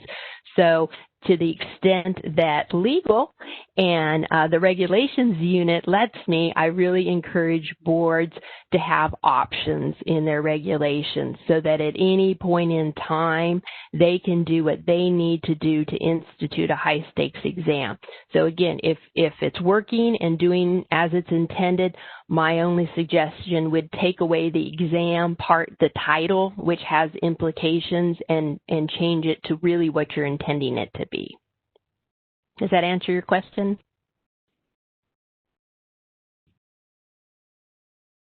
So I'm looking for other hands raised. I don't see any. I really think, and I looked at the different states, and there are some that require this, the law exam, law and ethics, and there's some that don't, and some have a written exam and some don't, et cetera, et cetera. But I think in this day and age, we really would serve our consumer protection mandate better if we had something that was CE oriented, like we do right now with the use of antibiotics, that would allow us to touch our licensees on a regular basis every 2 years when they renew their license, so we could focus on presenting them with most current issues and problem areas, and kind of encourage them to stay current with what our regs and statutes are. So I would really like to see us as a board move towards that. And it would not be, as you said, a high stakes exam. It would be more of a continuing education and informational tool that we can use to protect the consumer. Is that something we could figure out, Jessica? Yeah, and I think we kind of touched on that before. And that kind of takes us into agenda item 6B, which is now that we have this information, what do we do with it? But before that, though, you might want to open up to public comment to see if they have any questions, and then we can move on to 6B. Okay, great. Well, thank you again, Tracy, very much. And hopefully you'll stay here for a little longer if we have any more questions from you or for you. Oh, yes, okay. Yes, I will be online. Thank you. We don't want to lose you. So we'll go ahead now, and I'll ask the moderator, any other comments or questions from the board? I don't see any hands up. So we'll go ahead and ask the moderator, please, to open for public comment.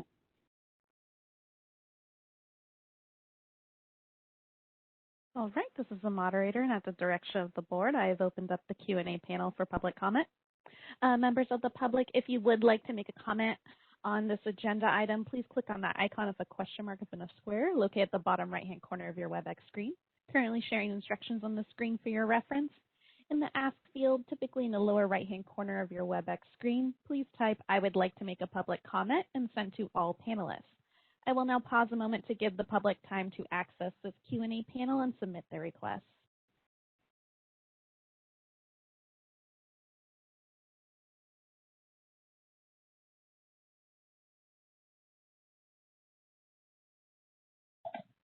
And Dr. Nolan, I just wanted to let you know that we do have representatives from ICVA and AAVSB on the line. And so to them, I just wanted to let you know, since you are panelists, you don't have the ability to do that public comment field. I don't think it comes up, but you can raise your hand if you do want to chime in on this portion of the conversation.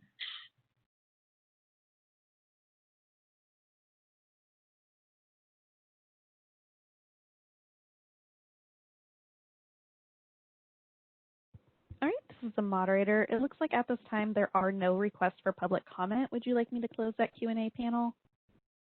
Yes, please. Thank you. Can I just state what my belief of a high-stake exam is and see if I'm on the right page? When I think of a high-stake examination, it is what I believe that an entry-level veterinarian should know to be competent to practice veterinary medicine in a manner of consumer protection. So they should know how to spay a cat or how to diagnose diabetes, etc.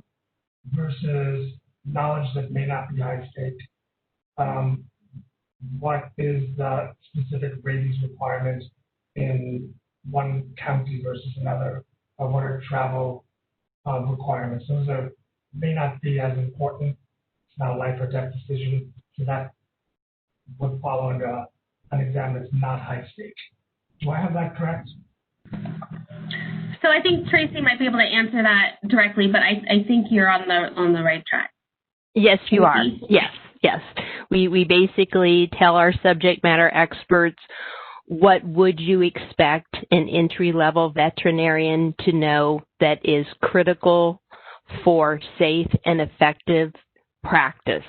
Do no harm to the client and the patient that we must include in this examination for those types of pass-fail decisions. So you're spot on. Hey, Mark, you get a gold star. I appreciate hearing that I'm spot on. Yes, it's always encouraged.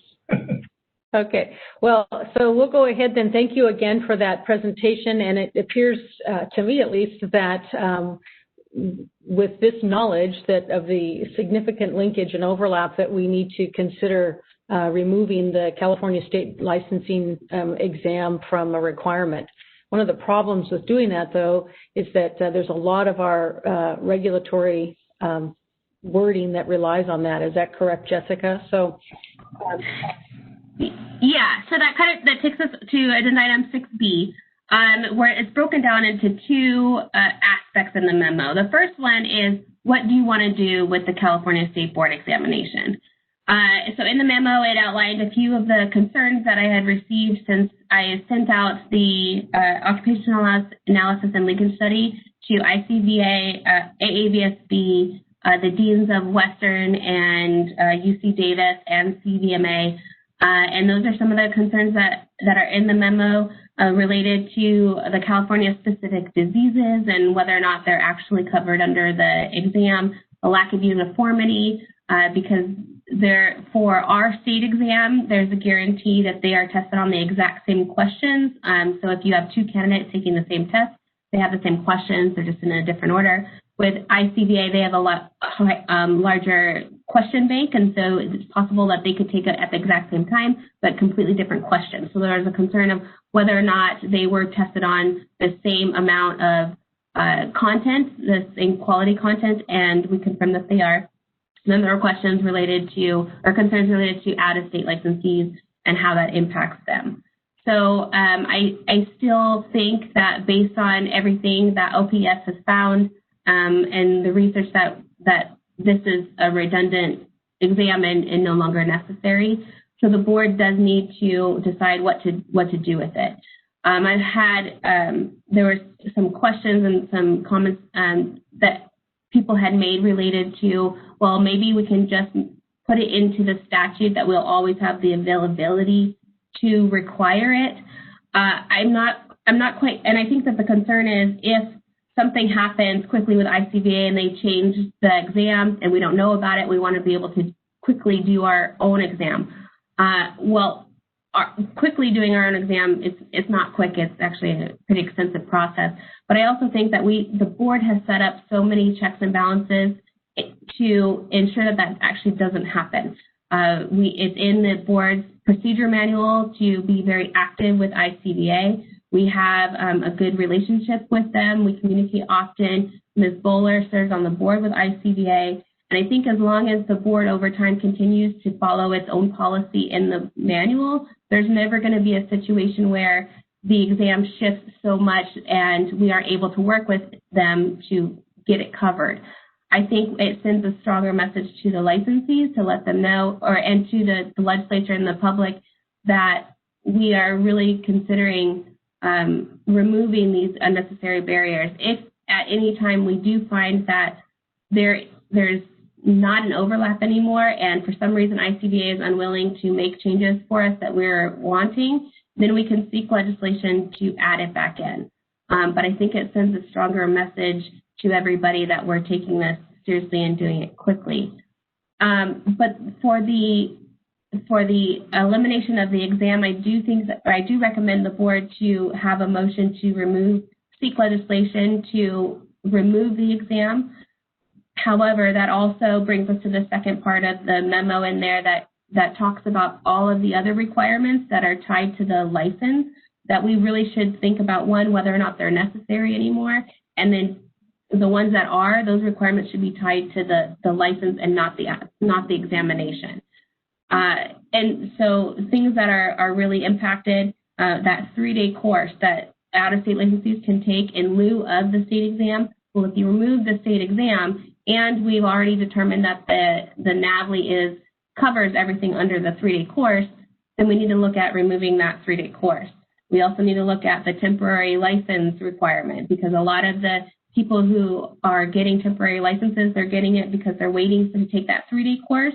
Well, if you get rid of the 3-day course and they can just get licensed, then we may not need a temporary license. There's a lot of other minor requirements that are tied to it that I think we really need to look through. But I think that we owe it to our stakeholders to do it quickly.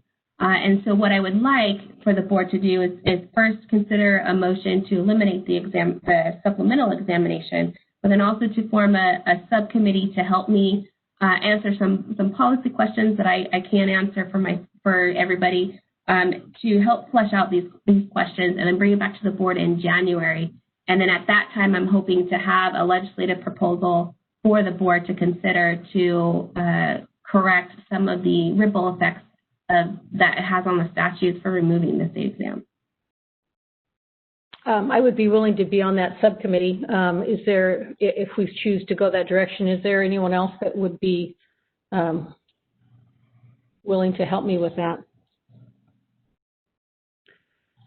I would.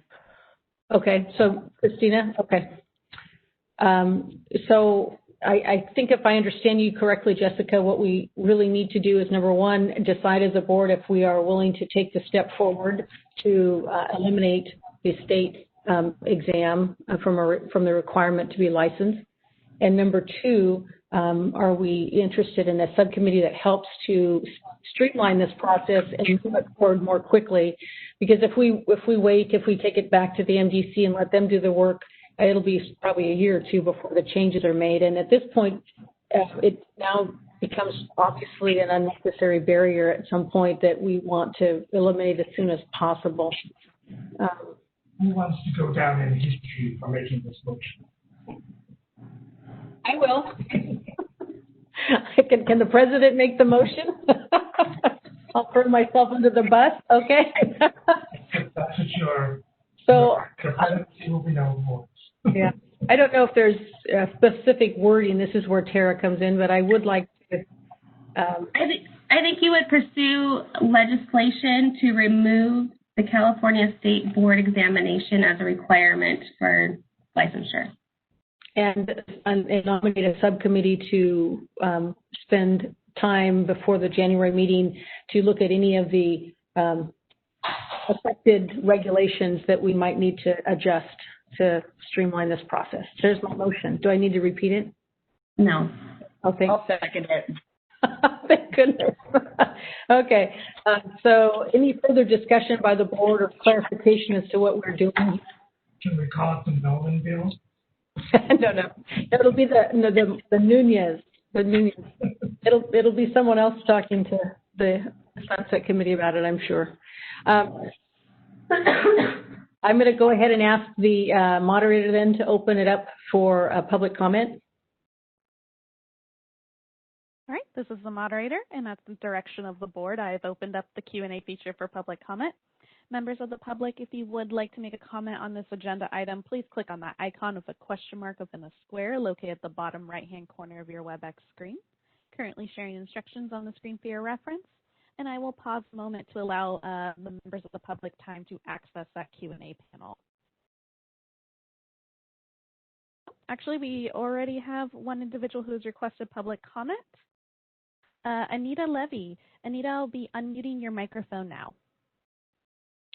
Hello, thank you so much for hearing my question, or hearing my comment. My comment is a question. I am curious to know, I don't have any firsthand knowledge of the costs for all of the testing that veterinarians have to go through.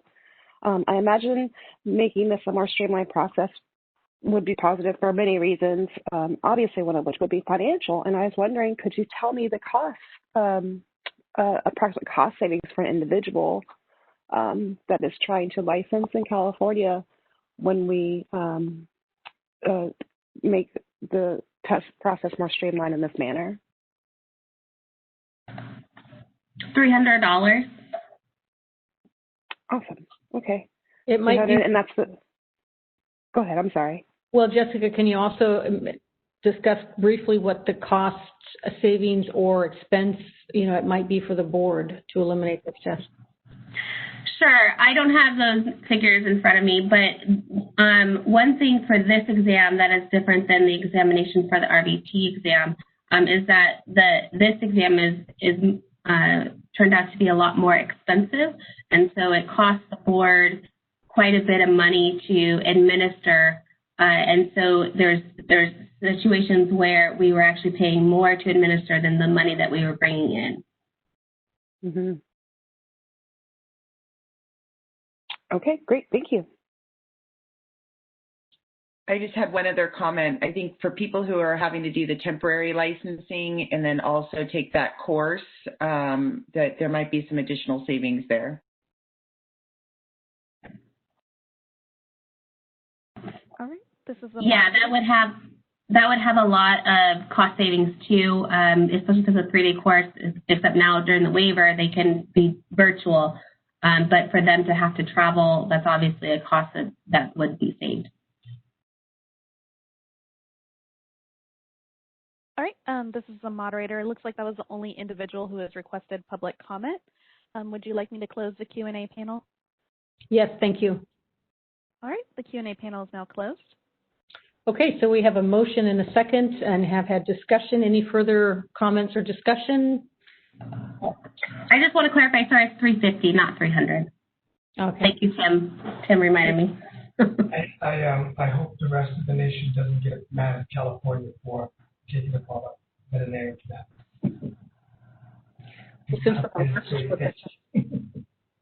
Okay, well, I'm going to go ahead and call for the vote. Ms. Bowler? Yes. Dr. Bradbury? Yes. Ms. Laredo? Yes. Dr. Nunez? Yes. Ms. Prado? Yes. Dr. Solicito? Yes. Ms. Yanis is absent. Dr. Noland? Yes. Motion carries. Okay, and on that, we're going to now take a 10-minute break. So we will meet back here at, looks like 11 o'clock. And then just so the public knows too, we're going to go into closed session. And so we could take this 10-minute break and then we'll set up closed session. And closed session may take 20 or so minutes, depending, maybe 30 minutes. So we tentatively will be back by about 11:30 in open session. Okay, yes. Great. Thank you. Mm-hmm.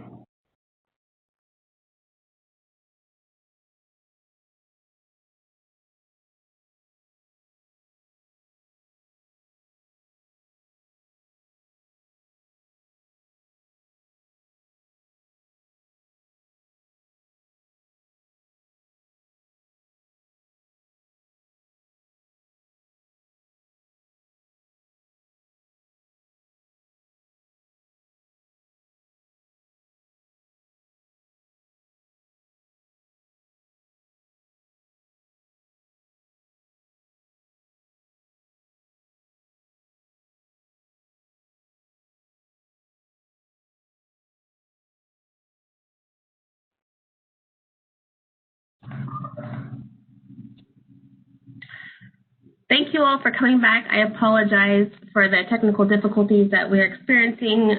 We have received confirmation it wasn't just our board, BAR is having the similar technical issues. But as you can see, we do have a number of members from the public that are able to participate, and we believe that if they're able to log on, it might just take a little longer with it seems to be a little toggling issue to log. It takes a while to load. But we're going to go ahead and get started. And we are going to jump to agenda item 9C. And the reason why we're taking this out of order is to allow the AAVSB and ICVA to participate if you have any questions for them as well. So I'm going to make sure, give time for the board members to make sure that we're all back.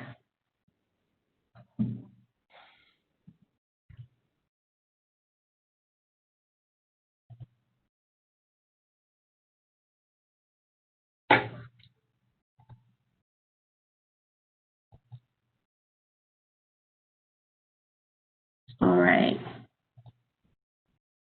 So agenda item 9C, board members, is I provided some background on this requirement. It relates to regulation 2010.1 and the requirement that our veterinary applicants apply to AAVSB to their review program in order to determine eligibility to sit for the national exam, the NAVLE. We are the only board that AAVSB does this for, and it was based off our requirements. I provided some background on why we believe that this was created, and there was a potential conflict that they thought had existed at the time. But however, I don't think that conflict exists, and I think that it streamlines the process to repeal this regulation to not require the applicant to apply with us than to apply with AAVSB and then ICVA. We think it's a lot faster if licensees are able to apply directly with ICVA. ICVA already does this for over 35 jurisdictions, and it alleviates a lot of confusion with applicants when they don't know who to contact when they're trying to take the NAVLE. We feel that if we remove the board completely from the eligibility examination review, then they know exactly who to contact to go right to ICVA, who is the one who administers the examination. I do have Heather Case on the board on this board meeting. We also have Jim Penrod and Nancy Gritman from ABSB in case you have any questions for them. The attachment to the memo shows you guys that everybody is requiring the same information, so there's no concern that something is going to be missed in the eligibility review. It's just eliminating what we feel is an unnecessary step in the process. So with that, I'll turn it over to the board members in case they have any questions or concerns.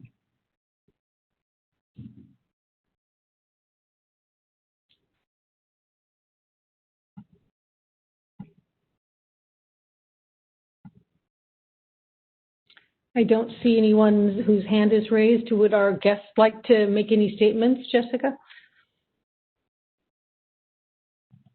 Were they able to join us? We have them there as an attendee, so if you have any questions for them, maybe what we could do is, moderator, if you wouldn't mind unmuting Nancy Gritman and Jim Penrod, and they can provide any thoughts they have. I did reach out to them to see if they had any concerns about removing them from this review, and they did not, but we can unmute them and have them give their thoughts on it as well. And maybe Heather Case as well, if she's there. This is the moderator. I only see Nancy Gritman online, and I went ahead and unmuted her. Yes, this is Nancy Gritman, and AAVSB does not have any concerns with this transition, and appreciate Jessica following up with us on behalf of the California board. We will continue to provide PAVE certificate information and eligibility as far as PAVE eligibility to the ICVA as we do now as just one of our standard steps in the process.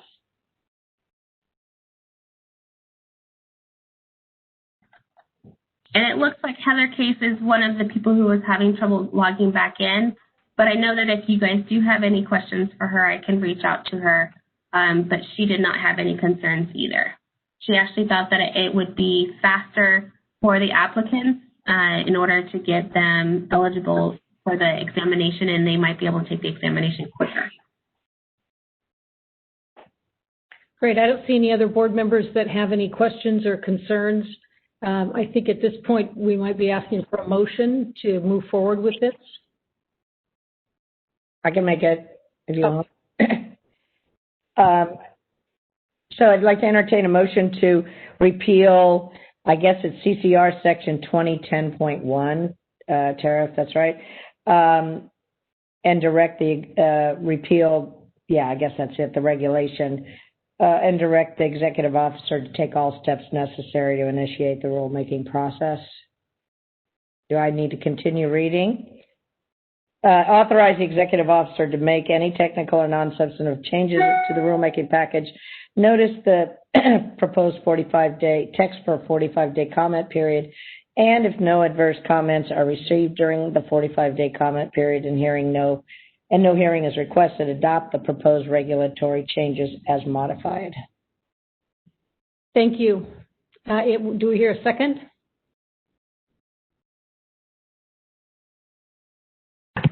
I'll second. Okay, Jennifer seconding. Any further discussion by the board members? Okay, moderator, would you mind opening it up for public comment or questions? All right, this is the moderator, and at the direction of the board, I've opened up the Q&A panel for public comment. Members of the public, if you would like to make a comment on this agenda item, please click that that icon with a question mark within a square located at the bottom right-hand corner of your WebEx screen. I'll pause a moment to allow members of the public time to access that Q&A panel.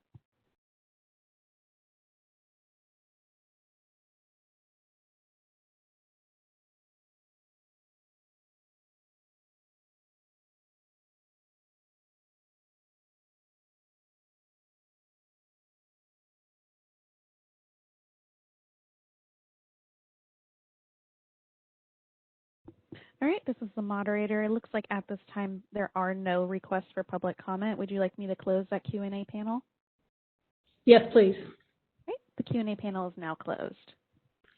Okay, I do not see any other questions or comments by board members. Call for the vote.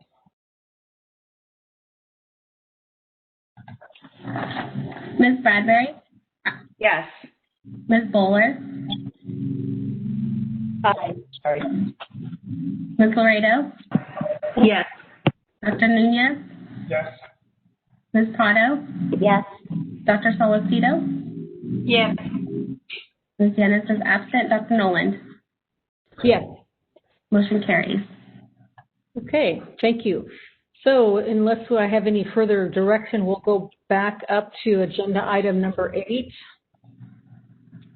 which is update on the 2019 legislation. Oh. Yep, and so this one, members, I think is going to be fairly quick since none of the bills were successful.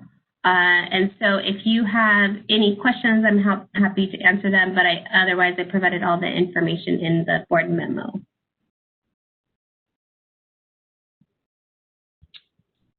Okay, I don't see any questions. Shall I open it up for public questions or comments? Sure. Okay. Moderator, would you open the agenda, open up for comment on agenda item number 8? All right, this is the moderator, and at the direction of the board, I've opened up the Q&A feature for public comment. Members of the public, if you would like to make a comment on this agenda item, please click on the icon of the question mark within a square located at the bottom right-hand corner of your WebEx screen. I'll pause a moment to allow members of the public time to access this Q&A feature.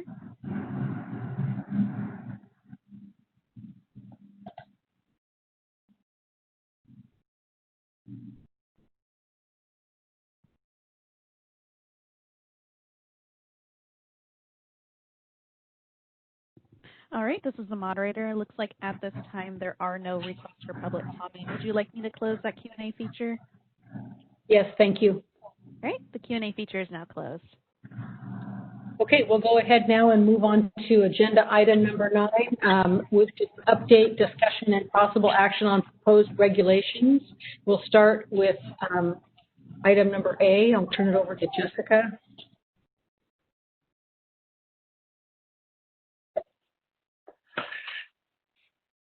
I think I was the one who was going to be discussing this one. Oh, I'm sorry, I was on mute. I just introduced, but you didn't hear her. Thank you. So Karen Halbo is our regulations unit attorney, so I'm going to turn it over to her. Hi. We have an excellent summary memo that's going through all this, and Justin has put in, he's got a tracker at the back, and it's slightly different than the one that the board saw last time. I think it's easier to follow, and you can just look at the orange boxes and see where there has been change, what's the current status, and he has an orange box right at the beginning of the category. Last time the board had him just go through and mention each package listed in the memo and where that was, and I'm happy to do that. But I thought I'd find out because now you have this and his tracker with the colors of where things are. So what would be most helpful for the board?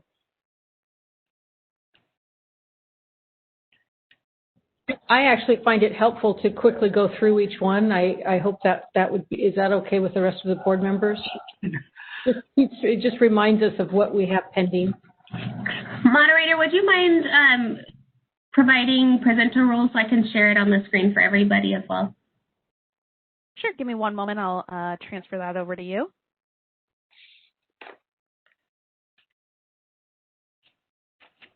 All right, you should have presenter status now. Okay. Well, going from the memo, the first package is the criminal conviction, substantial relationship, and rehabilitation criteria. That's the 2138 package. And this package, along with a number of other boards, is waiting on the Department of Finance final approval and sign off. Everything else is at OAL. The OAL reviewer is happy with the package. We're waiting on Department of Finance. My understanding is they're working on some budget change proposals, but I have sent an email, and Justin is totally on it, that we're in our last month before OAL is going to say we're past the deadline. So the Department of Finance signature is the most important thing, and I have elevated that to the assistant chief counsel for the regulations unit, because at this point we need to raise the flag and make sure that gets done. So that's the status of that. It's holding on Department of Finance, and I sent an email and asked it to be elevated, and soon the director will know. We are in our last 30 days. This must happen, because I don't know what the delay is with Department of Finance.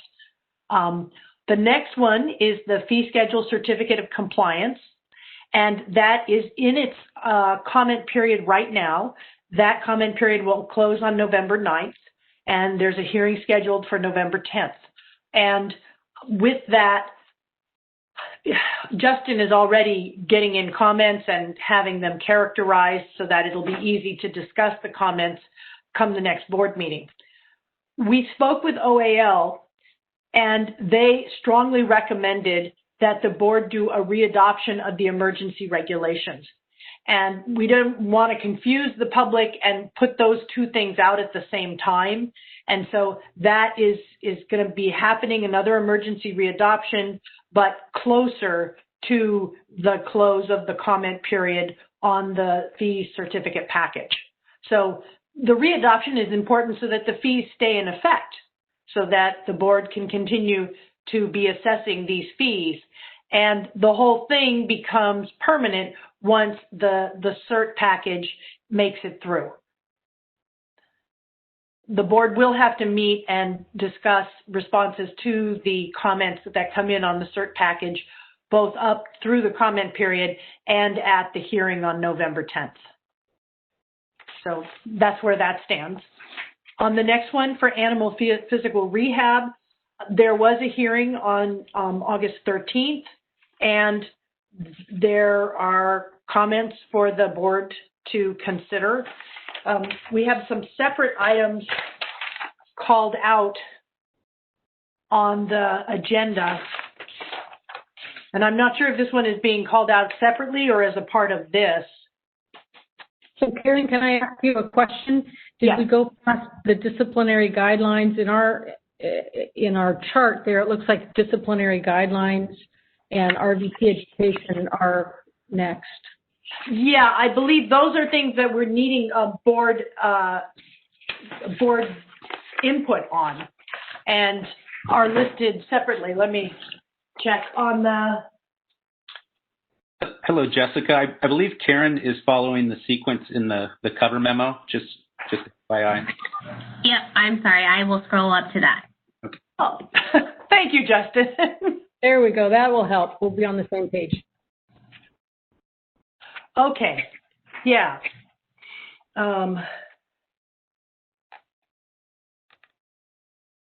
So I believe there were more comments submitted with the agenda on the APR. Justin, is that being handled in a separate manner as a part of the update? Yes, this will be handled as a separate item. I believe it's agenda item 4E. Okay. Somebody correct me if I'm wrong, but yes, a separate item. Okay. Okay, it's agenda item 9E. 9E. Okay. Then next is veterinarian client-patient relationships, the VCPRs. That comment period is closed. There was a letter of support with some conditions, and that is another, it should be separate item for the board to consider the letter and proposed responses, and from there, that we'll move into the final rulemaking.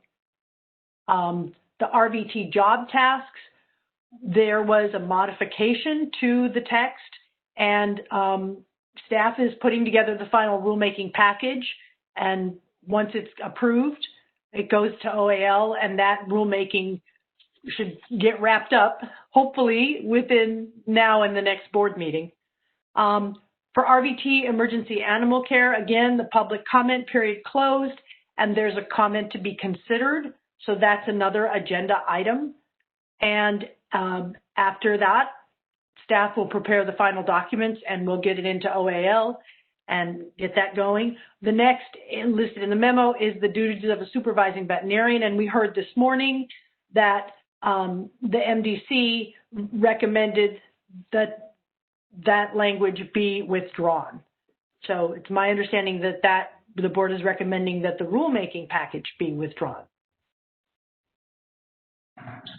To clarify, the board would have to make a motion to accept the recommendation to withdraw that package. Okay. I don't think that's a separate agenda item, so it could be done now. I'm trying to check it on the agenda to make sure it's not something to discuss later. This is Tara. My expectation is that this would be reviewed more fully by the board in January for their consideration and a potential motion to withdraw the rulemaking. Okay, so put it till the next meeting. Okay. So no need to put a vote on it now. Okay. And then next is on the drug compounding. A letter of recommendations was received during the 45-day comment period, and that will be discussed with some other modifications in a later agenda item. Next, the disciplinary guidelines that you were asking. During the 45-day comment period, there were no comments received, and there is some modifications to the text that are proposed and are being discussed in a separate agenda item. Then for RVT education, there was already modified text that went out for public comment, and now staff is preparing the final document so that it can go to OAL and get approved. And then the newer packages, the application after failing exams, I believe that the staff is working to pull that together for initial rulemaking. There were some votes yesterday on language. Is that right? That I'm not clear if we have language at this point from the MDC discussions. So I believe that was from the July meeting where we're striking some language. The board has already approved it. With the remaining packages, the board has approved them, but we have to, it's in our queue to work on and submit for review. Okay. And that's the remaining packages, the limited term RVT exam eligibility window, getting ready to have the initial documents submitted and then go to notice. And again, with the eligibility evaluation for the National Veterinarian exam that you talked about again, that's once we have the initial documents, we'll send it out to notice. So, and yeah, next time we'll make sure the memo matches this chart, but this was a new chart that Justin was working on, and I think that it's you can see where the different steps are. So next time the memo will match his chart. No worries, Karen. Thank you very much, and thank you, Justin. And I will have to admit I missed the trains just a tiny bit, but that was only because they were cute and gave us a sense of something to smile about. But I think that your chart is very clear, and I appreciate that very much. Any questions from the board members about agenda item A? Okay, moderator, would you open it up for public comment, please?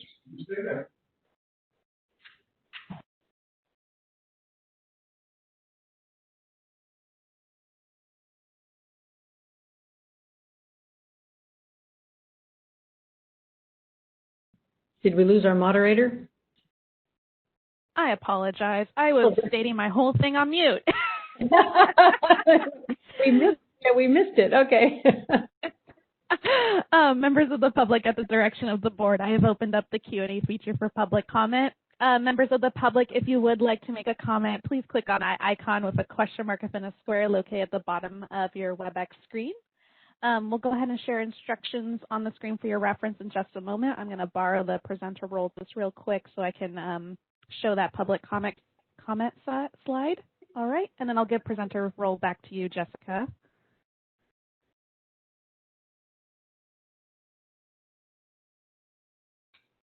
I'll pause a moment to allow members of the public time to access that Q&A panel.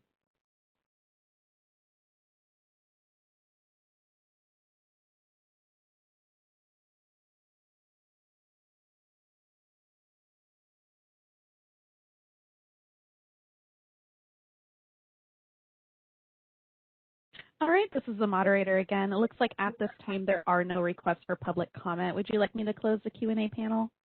Yes, thank you. All right, the Q&A panel is now closed. So members, 9B, we're actually going to postpone until January. We explained a lot of the concerns, mostly in the probation report that we sent to you yesterday evening. And there's a lot of concerns that we have specifically to the supervised practice condition. I just didn't have time to propose solutions for you yet. And so we outlined the concerns again in the probation report, and we will bring recommendations to the board in January. But I should note that it did go out for the 45-day public comment period, and we did not receive any comments. I think that the concerns that we're seeing are significant enough to not wait on another rulemaking package. If we make changes now in January, then we're able to just pull out for another 15-day public comment period. And I think that's the best solution to fix these concerns quickly. So with that, we've already covered 9C, so we can go on to 9D. And I will display that for Justin. Okay, thank you. Okay, so this agenda item pertains to the board's VCPR regulatory proposal, and this regulation is being brought back to you because we completed the 45-day comment period. We received a few comments, and one of which is being brought to you for your consideration today. As noted in the memo, the proposal was originally included in the 2014 telemedicine minimum standards proposal, but was then later separated from that proposal and represented to the board in August of 2018, where additional changes were approved. So in short, this proposal would amend CCR sections 2032.15 and 2032.25, which pertain to VCPRs in the absence of client communication and written prescriptions in the absence of the original prescribing veterinarian. The detailed amendments are found in the supporting or discussed in the supporting documents, the notice, the ISR, original proposed language, which is also attached. So we, as I mentioned, we made it through the initial phase of the approval process. We published this with OAL for 45 days. Public closed on the 20th. And during that time, we received a total of 3 letters, 2 letters in support of the proposal from CVMA and CARBTA, and then 1 separate letter in support, but with conditions from the California Association of Animal Physical Therapists and the Animal Physical Therapy Coalition. And all 3 letters are attached for your review, for reference. While the APA, the Administrative Procedure Act, does not require that the board typically review and respond to letters of support, the letter of support with conditions raises concerns with statements made in the initial statement of reasons. But they didn't express any specific concerns with the actual text. So in short, the concerns are summarized in the memo, and as I mentioned, the letter is also attached. But the concerns are that the proposed regulations could potentially, quote, serve as a barrier to future regulation or legislation as it relates to a veterinarian making a referral or providing medical clearance to allow another qualified non-vet professional to provide rehabilitative services for animals under veterinary indirect supervision at another location, end of quote. In reviewing this matter with legal counsel, it appears that no modification to the regulatory text would be necessary to resolve the stated concerns. However, the board may wish to include in its final statement of reasons the proposed response that is provided in the memo. So that would go in the FSR, the final statement of reasons, which gets included in the final rulemaking package. And we we can get into that in a little more detail here in a bit in terms of the proposed response. And I might lean on Tara a bit because she essentially drafted that language. So just a heads up, Tara. Additionally, in reviewing this proposed text, legal counsel has also noted some additional modifications to the language for the board's consideration, which may be appropriate and pertain to access to medical records and more access to veterinary care. If the board approves these modifications, we would notice that language, that new language, for an additional 15-day comment period, and then we would proceed with the final rulemaking package at the conclusion of that comment period. So Tara, if you don't mind, I might ask you to maybe perhaps summarize the proposed response in maybe a little more detail, and also kind of explain the rationale behind the proposed modifications to the text, if you don't mind. Okay, so the proposed response just kind of goes over the Practice Act, what is required to practice veterinary medicine, basically just addressing whether or not a veterinarian could refer an animal patient to a non-veterinarian at a veterinary premises. So that's pretty, it's 30,000 foot level, and basically just addressing it, advising that there's no statutory provision authorizing a California licensed veterinarian to refer an animal patient for rehabilitation treatment to be performed by a physical therapist who's not a licensed veterinarian. This is because of the VCPR requirements.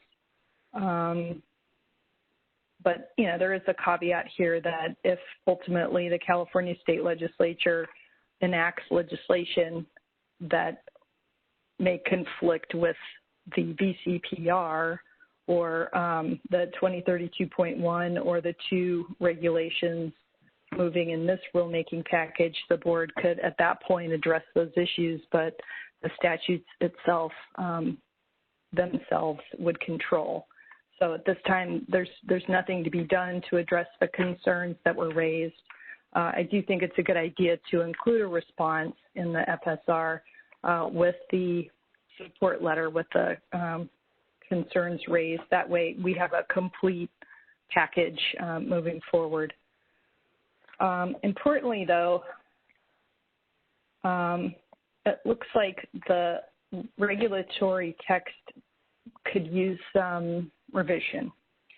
You know, we're seeing more and more with the use of electronic medical records, veterinarians working from different locations. So they've got access to animal medical records at different places.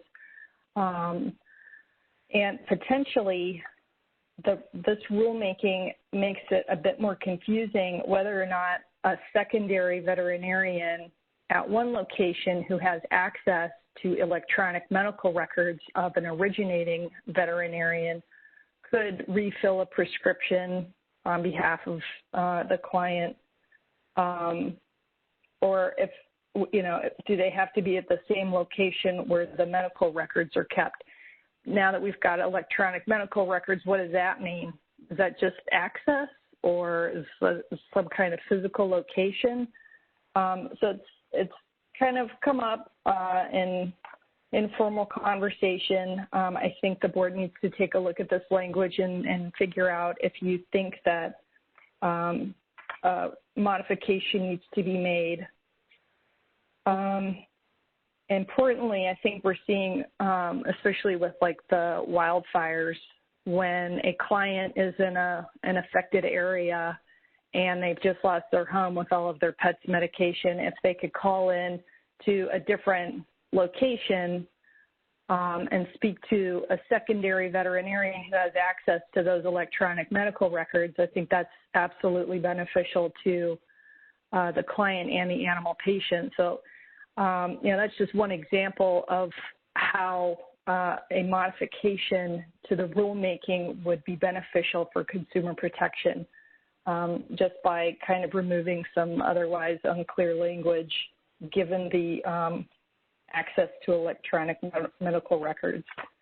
So you have in your packet attachment 6, and this is the proposed modified text. So you can actually see what we're talking about. CCR section 2032.15 is how the VCPR can continue to exist when there's no client communication with the originating veterinarian.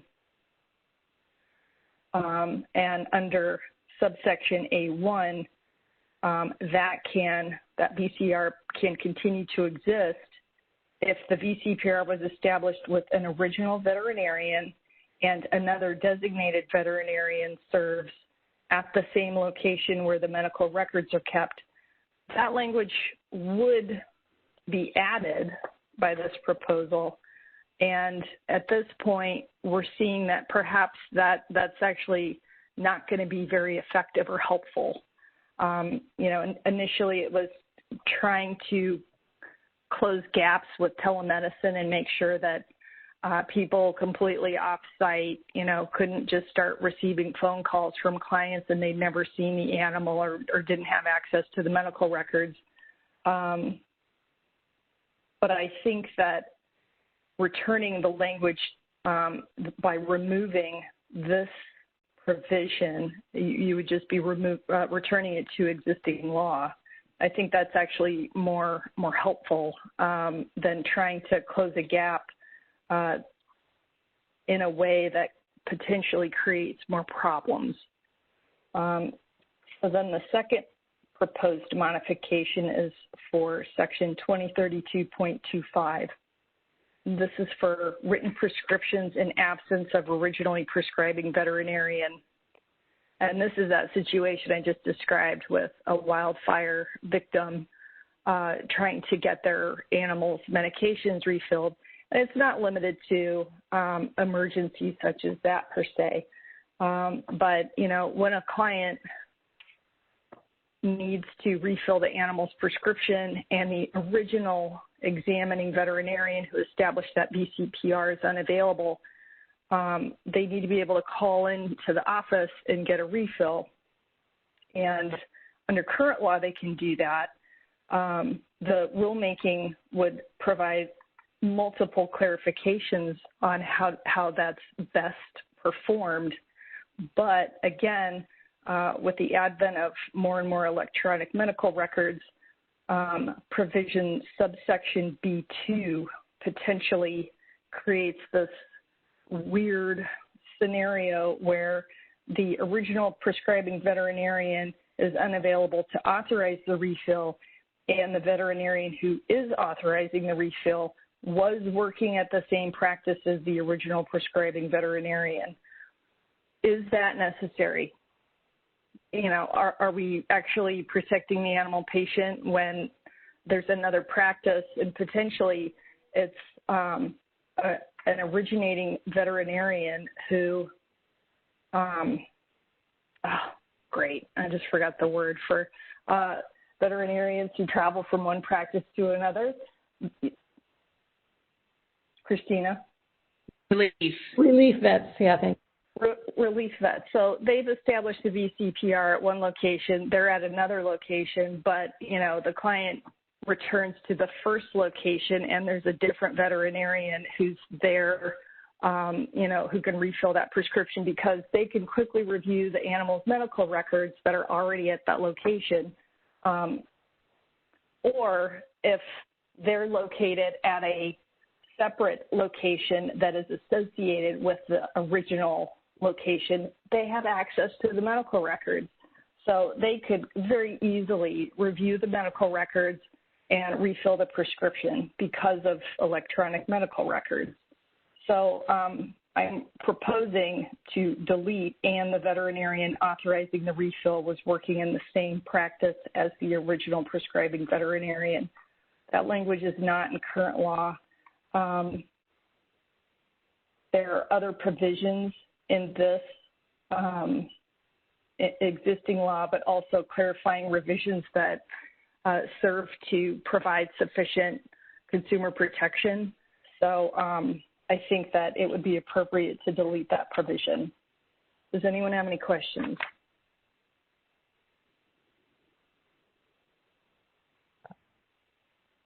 Tara, if the way I read B, it says any of the following applies, and if you strike all that other wording, you're saying that if a client is not able to get a hold of the original prescribing veterinarian, they can have anybody else fill it. Is that, I mean, that's kind of, is there somewhere that does not allow that for that scenario there? Because I don't. And by any other, you mean just anybody, just somebody who's not associated at all with the first veterinarian? There's nothing that says designated in there. There's nothing that really limits the ability of a client to go and ask for a refill from another veterinarian, and then that licensee will not have been found to commit unprofessional conduct. So it seems like it opens up pretty widely. Maybe I'm missing something here. Right. So under B2A, in order to provide the refill, the veterinarian who was authorized, the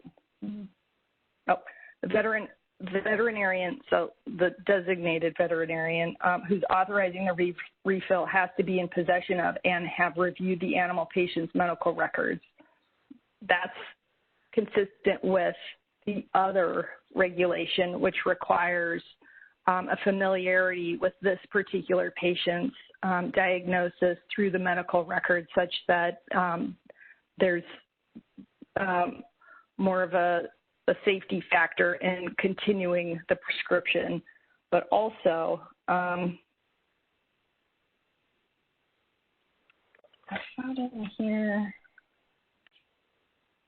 Right. Prior to providing a prescription refill, I'm looking at B1. The veterinarian shall have made a reasonable effort to contact the original prescribing veterinarian and document the communication or attempt to communicate. You know, we're trying to find different ways to, ensure that there are medical records that are already established by the originating veterinarian with the VCPR. The second veterinarian has to review those records. They have to attempt to reach out. Okay, but it kind of, maybe I may be misreading it, but the original prescribing veterinarian was unavailable, but now the records are available. So you're saying this is an instance where you can't get a hold of the original prescribing veterinarian, but somehow the second vet can get a hold of the records. So is that what this is trying to, is that the scenario that this is trying to cover? This is trying to cover the scenario where the veterinarian is not at the practice. They're on vacation. So somebody else at the location who's got access to the medical records should be able to just refill the prescription.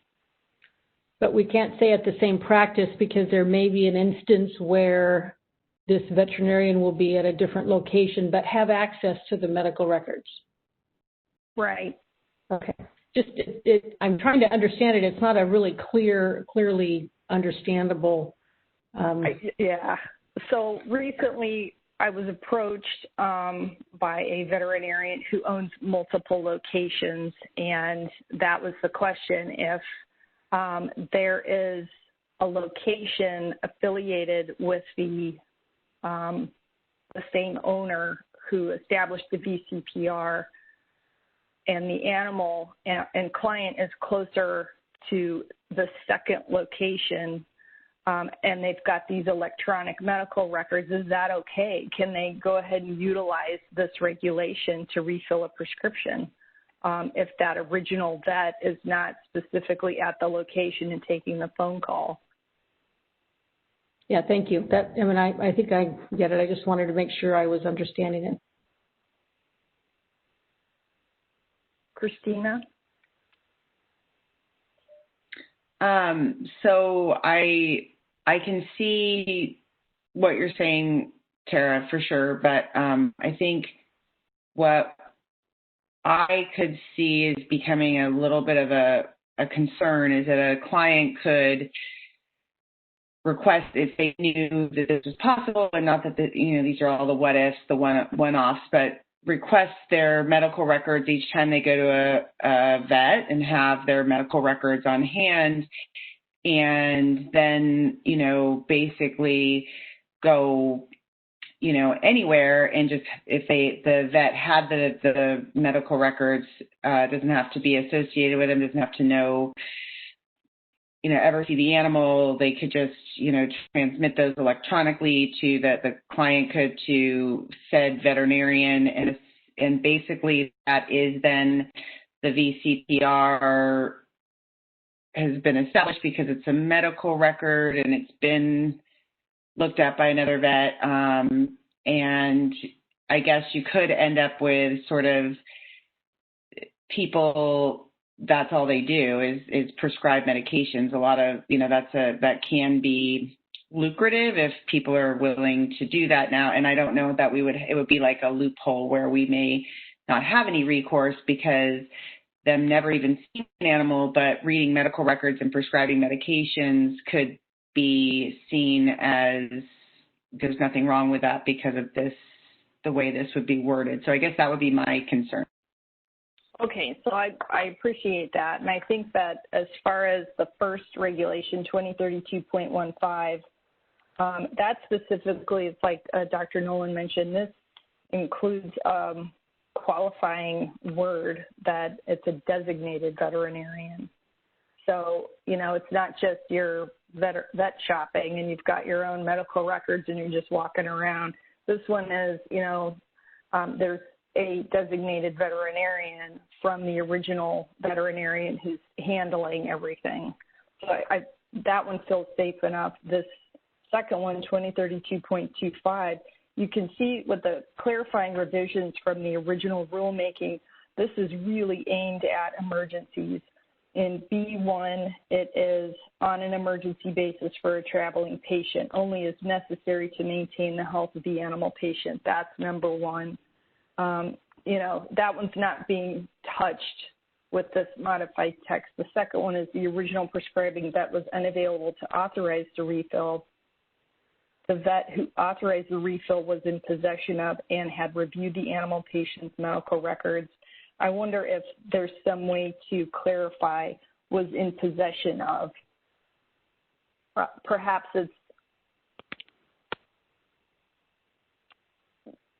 it seems that perhaps there's just a better way to describe that they have access to the original veterinarian's records. It's not they're receiving copies from the client.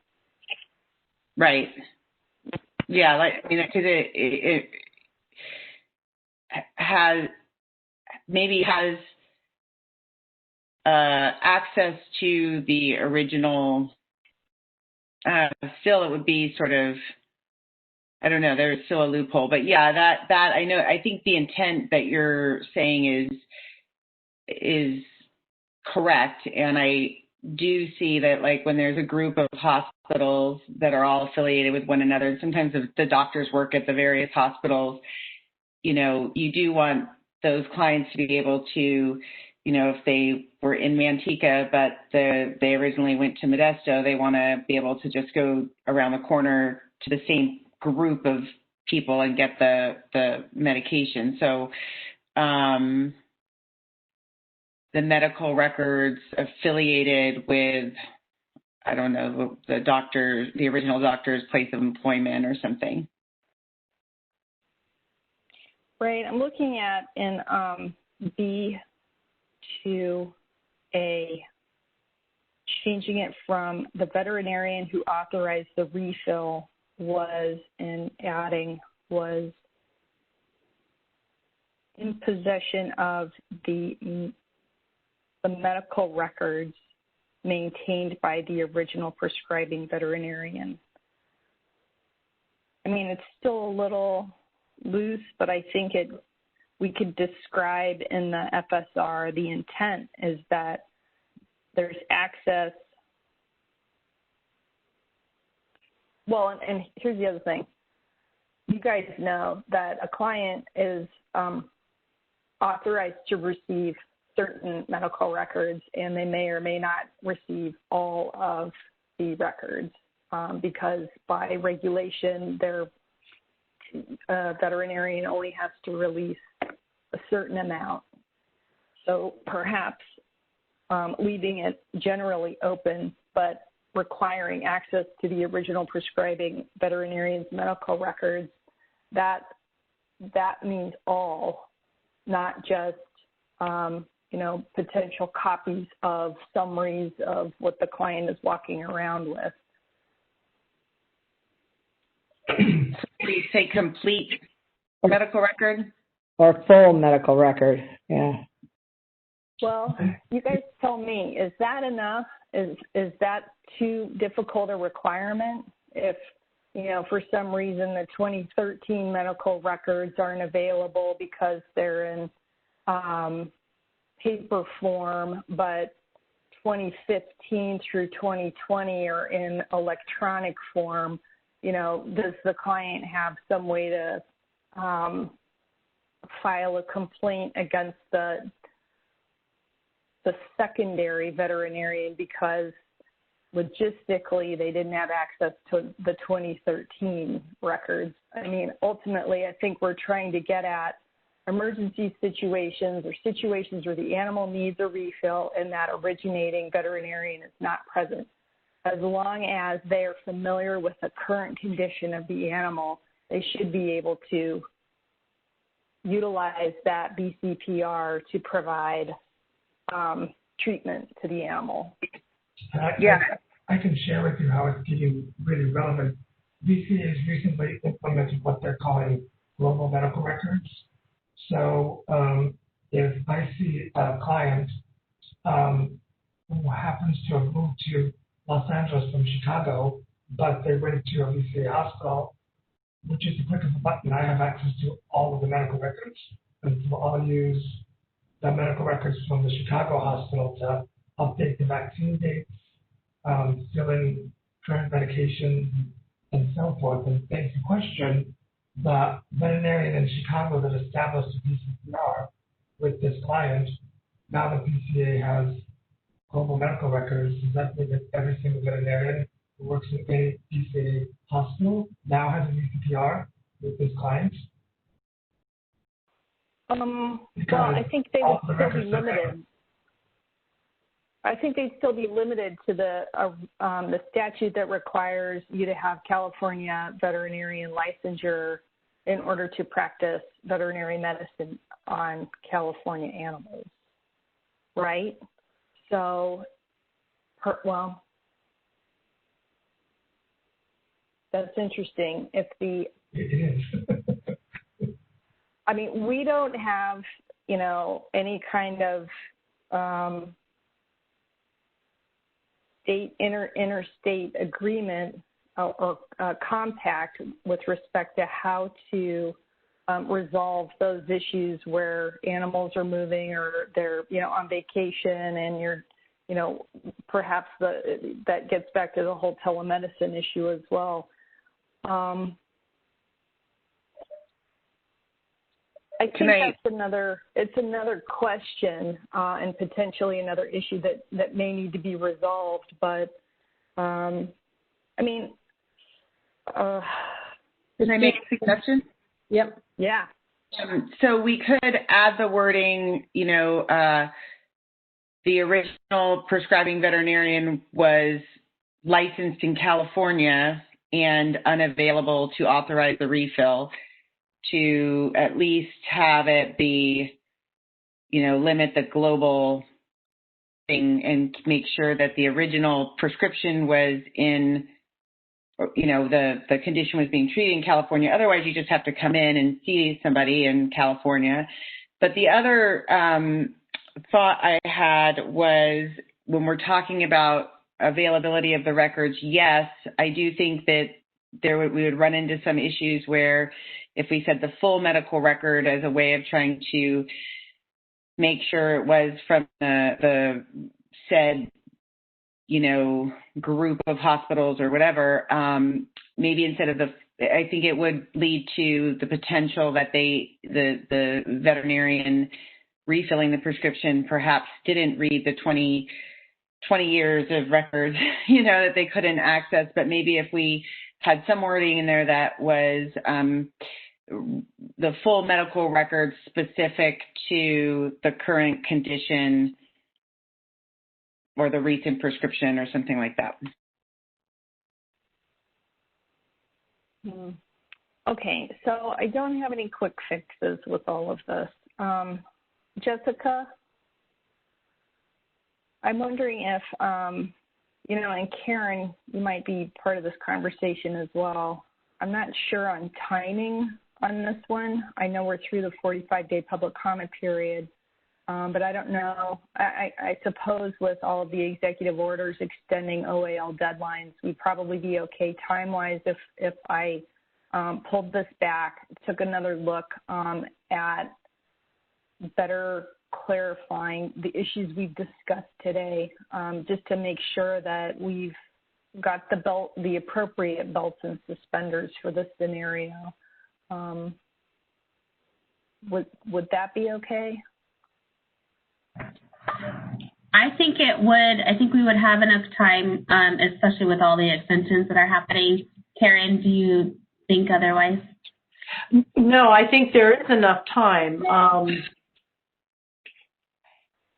This was noticed probably near the end of April, and if you give time to think about it and come back with the new language, and the next Vet Med board meeting is in a few months, as soon as that language is approved, the 15-day goes pretty quick.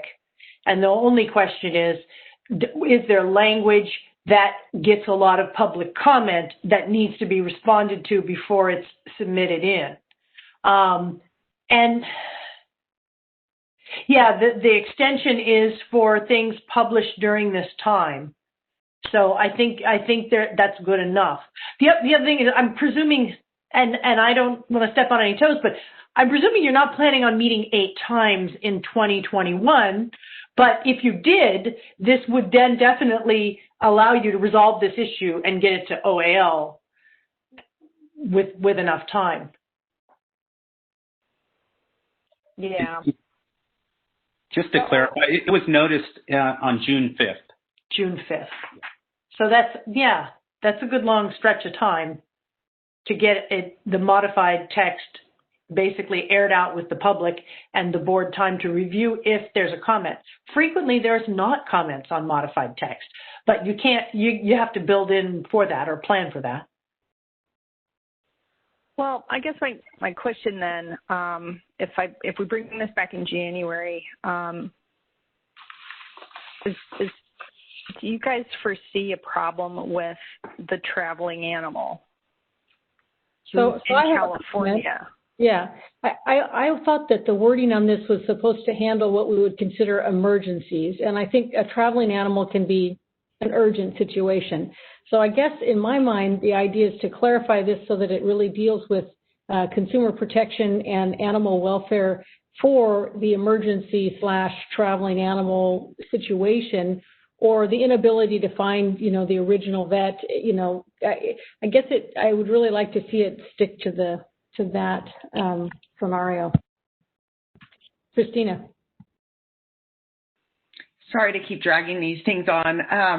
I thought there was also like the idea that people are running into this problem because there are these larger practices now where multiple vets are working and clients can't get medications refilled. So like that was I think some of this, but I could be wrong.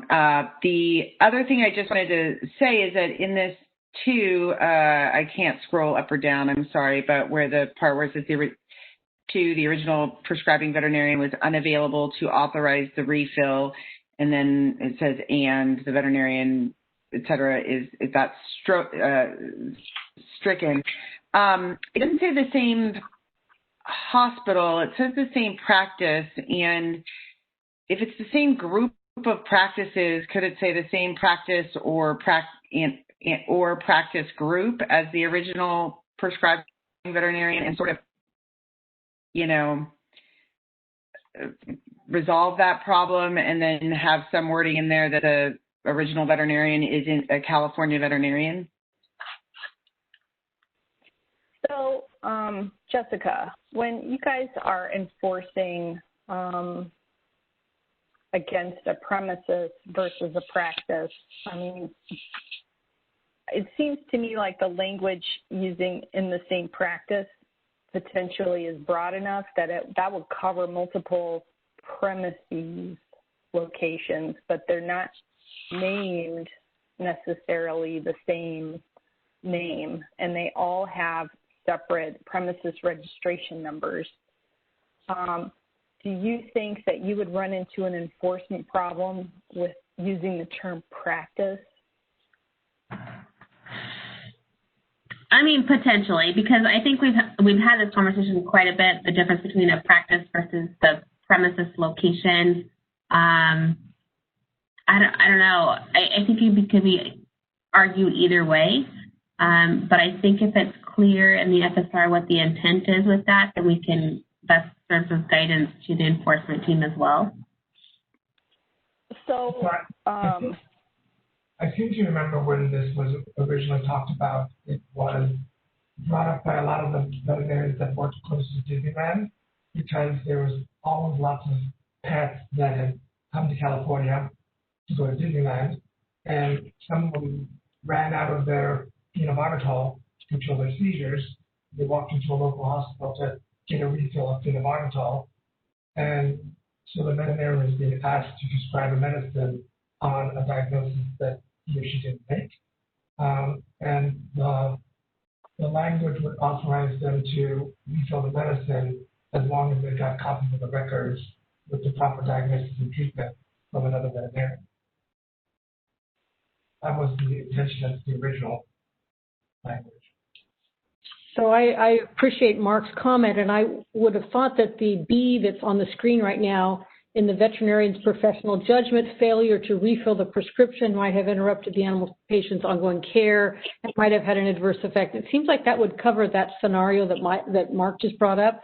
And I also think it would cover the scenario where, gee, I can't get a whole, so let's say you're in a VCA practice, the Chicago records get here, you may, in your professional judgment, you either need to see the animal again or you don't. I mean, I feel like that it covers both of those scenarios pretty effectively because you have access to the records.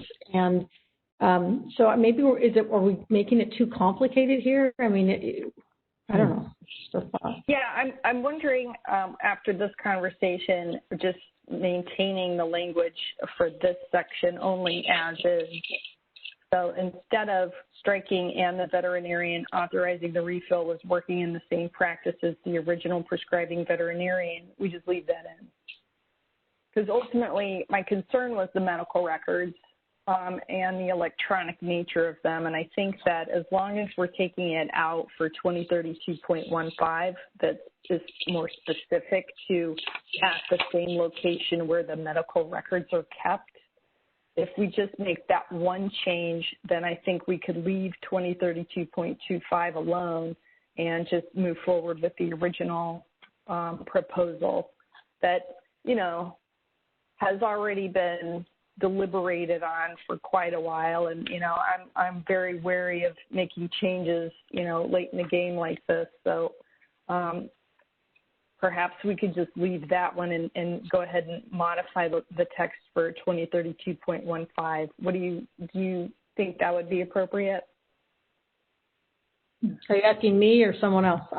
I think it would be, but anyone else have a comment? This is Kathy. I recall, and I agree with you, Jamie. Well, I don't remember the Disneyland thing, Mark, but that might have been before my time. But I do believe that I know when we started this heavier discussion in 2017 or 18 on all of this, it really was about emergency situations for consumers and their animals. And actually, before all this discussion, and Christina brought up some good points, but I thought these modifications made sense. But I see where, how we're going sort of down this road here. So I would agree. I think it would be good to move this forward, I think, in a clean way if we still can. But it does sound like we have time to continue to tinker with it if we wanted to.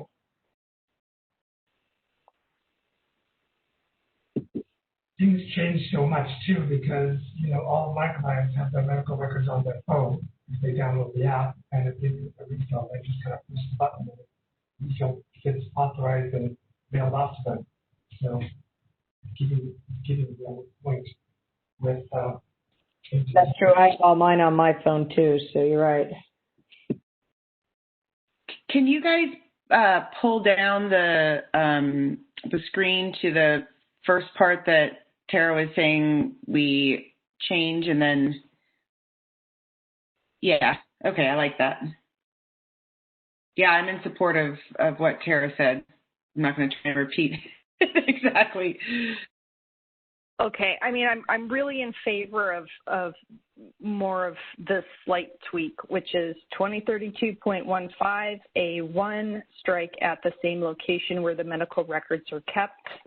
Then in 2032.25, the only modification would be to subsection B, 2A, to insert the word medical before records. That's just clarifying the animal patient's medical records. I mean, you guys have 20 rulemaking packages right now, and I'm not really looking to add any more, you know, steps for anybody. If we could just, you know, keep moving this one forward without adding more things to discuss in January. That would Can I be great. make a motion then? Yeah, so hold on. It's going to be, you've got the text in the memo. Yeah, I'm having a hard time pulling that up. So can I make a suggestion, Tara? Could we actually look at this? Can you redo that so that it looks the way we want it to look, and then we can look at it tomorrow and vote on it tomorrow? Can we do that, or is that against the rules? It just seems like it would be nice if we had a clarified copy, everybody understood it. We have some new board members. It's probably pretty confusing, all this. Is that all right? Is that okay with you? Bring it back tomorrow? It's fine with me. And by the way, Tara, you're the one that's always fighting all these things.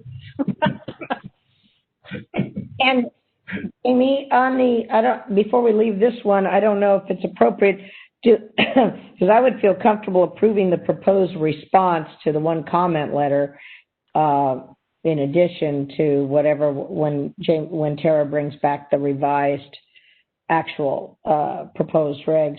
So is that something we would do today to approve that board response, or do that tomorrow with the other stuff? I would recommend moving that, or making two separate motions. One to approve the response to include in the FSR, and then separately approve modified text for 15-day public comment, and so that 15-day modification we would do tomorrow.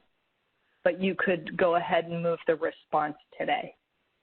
So I think I heard Kathy make a motion to approve the response. Is that correct, Kathy? Yes, to approve the proposed response to be added to the FSR. That's listed on our materials. Do I see a second? Anyone shaking their head up and down? I'll go ahead and second that. So we have Kathy motion it. Any more discussion on the board for that motion? Okay, moderator, would you open this up for public comment, please? All right, this is the moderator, and at the direction of the board, I have opened up the Q&A panel for public comment. I'll get the instructions up on the screen now. All right, members of the public, if you would like to make a comment on this agenda item, please click on that icon with a question mark within a square located at the bottom right-hand corner of your WebEx screen. Currently have instructions up on the screen for your reference. And I'll pause a moment just to allow members of the public time to access that Q&A panel.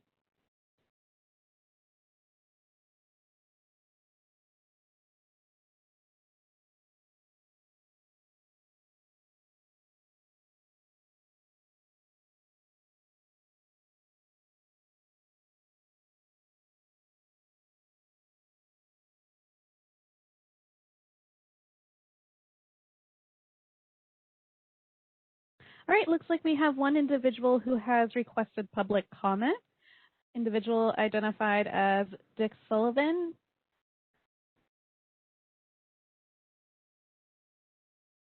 All right, I'll be unmuting your microphone now. Hello.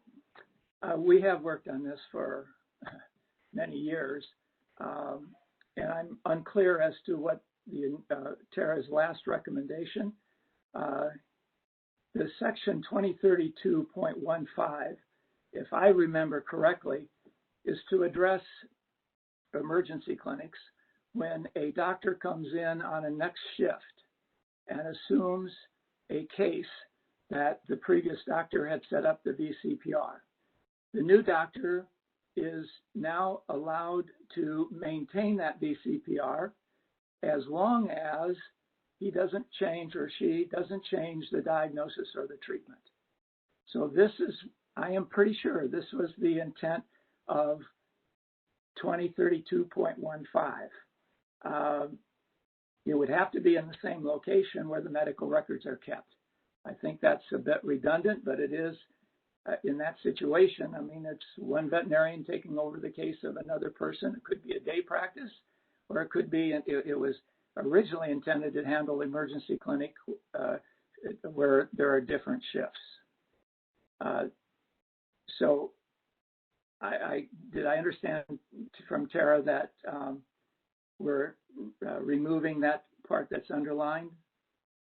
I don't have a problem with that either way, but because medical records are going to have to be there.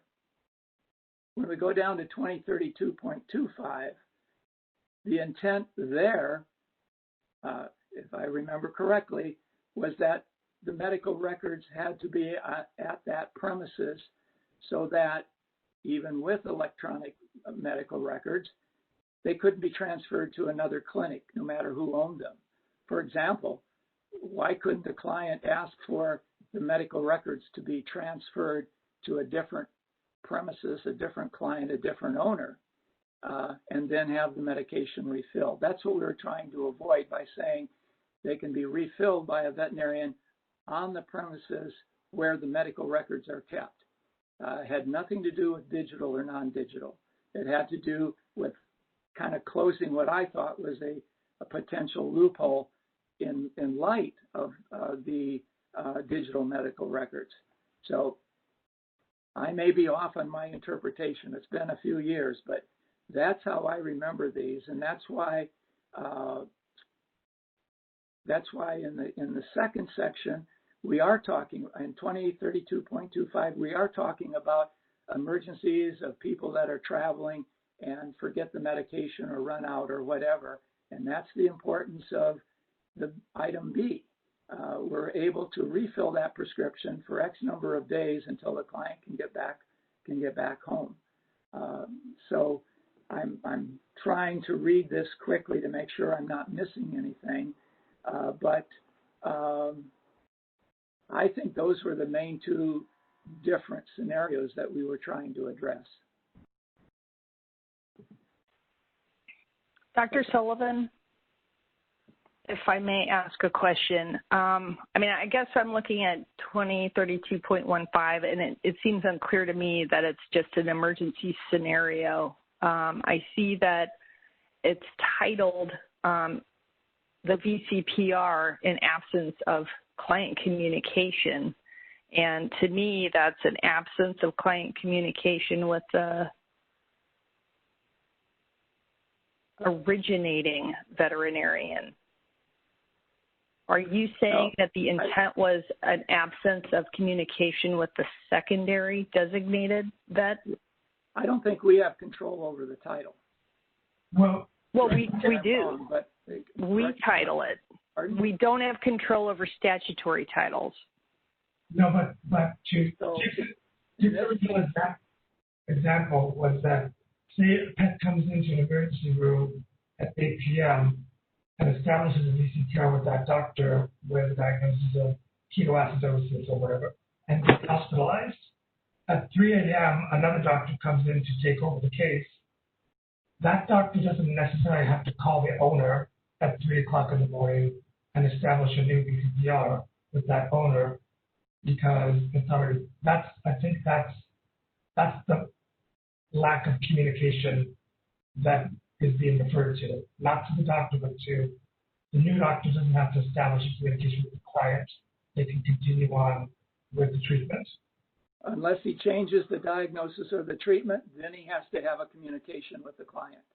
But as long as he's continuing with the same treatment, same diagnosis, he does not have to call the client and establish a new VCPR. He or she. Okay, so this has been really helpful because now I'm thinking that, you know, we don't need to make the modifications at all. I mean, yeah, I would like to insert the word medical, but not at the expense of 15 days and additional public comment. What do you think? Should we just move forward with the current proposed regulation? Where were you putting inserting medical? In 2032.25 subsection B2A, third line. So instead of the animal patient's records, it would read the animal patient's medical records. Well, I think that's consistent with other language. I doubt 15 days is going to make any difference. I think it's a lot clearer. But it does take more steps and more time to do for internal staff, more processes. We have to also monitor for additional comments. So it is more work that we can do. I just want to make members know that it is 15 days goes quickly, but that's still work that the staff is doing for a clarification that it's medical records versus records. I think it's safe to assume that those are records. That's not a problem. So I would like to, with all due respect to Tara, I would like to make a motion that we retain the original language as is and that we move forward with that. Do I have to read all that, Tara? So if you make no changes to the text, you will maintain your proposed rulemaking as is and no motion is necessary. It will just continue on its path. And then the motion that Kathy made, that does need to be voted on so that we include the response in the FSR. But if you're not making any changes to the text, you don't need an additional motion for that. Excellent clarification. So any more public comment then on the motion that was made earlier? This is the moderator. We did have one individual who requested, but it looks like he has asked to withdraw his comment. Grant Miller, if I could please have you lower your hand. You'll have to click that raise hand icon again to lower it. But it looks like there are no other individuals who requested public comment. Would you like me to close that Q&A feature? Yes, thank you. All right. Okay, so we have a motion and a second. We've opened for public comment. Now we are back to the board. Hopefully, do you need any clarification, board members, on what we're voting on here? We're voting on the response for the SSR. Okay, call for the vote. Ms. Bowler? Dr. Bradbury? Yes. Ms. Laredo? Yes. Dr. Nunez? Yes. Ms. Prado?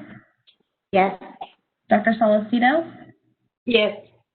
Ms. Yanis is absent. Dr. Noland? Yes. Motion carries. And members, you can disregard the email I forwarded. Tara had already made clean copies to email to you, which I forwarded to you, but now you can disregard it. You're so efficient. It's amazing. Okay, so we are going to move right along here, Jessica. Yes. Okay, thank you. So that brings us to agenda item 9E, and I will turn it over to Tara.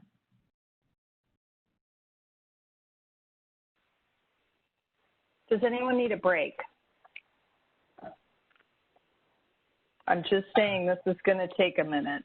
Well, that's a really good point. Let's take a 10-minute break, if you don't mind, and then we will come back. Looks like it's, what is it, 1:25? Wow. Yes, can we go ahead and take a 10-minute break? We'll come back at 1:25. Yes, thank you. Okay, thank you.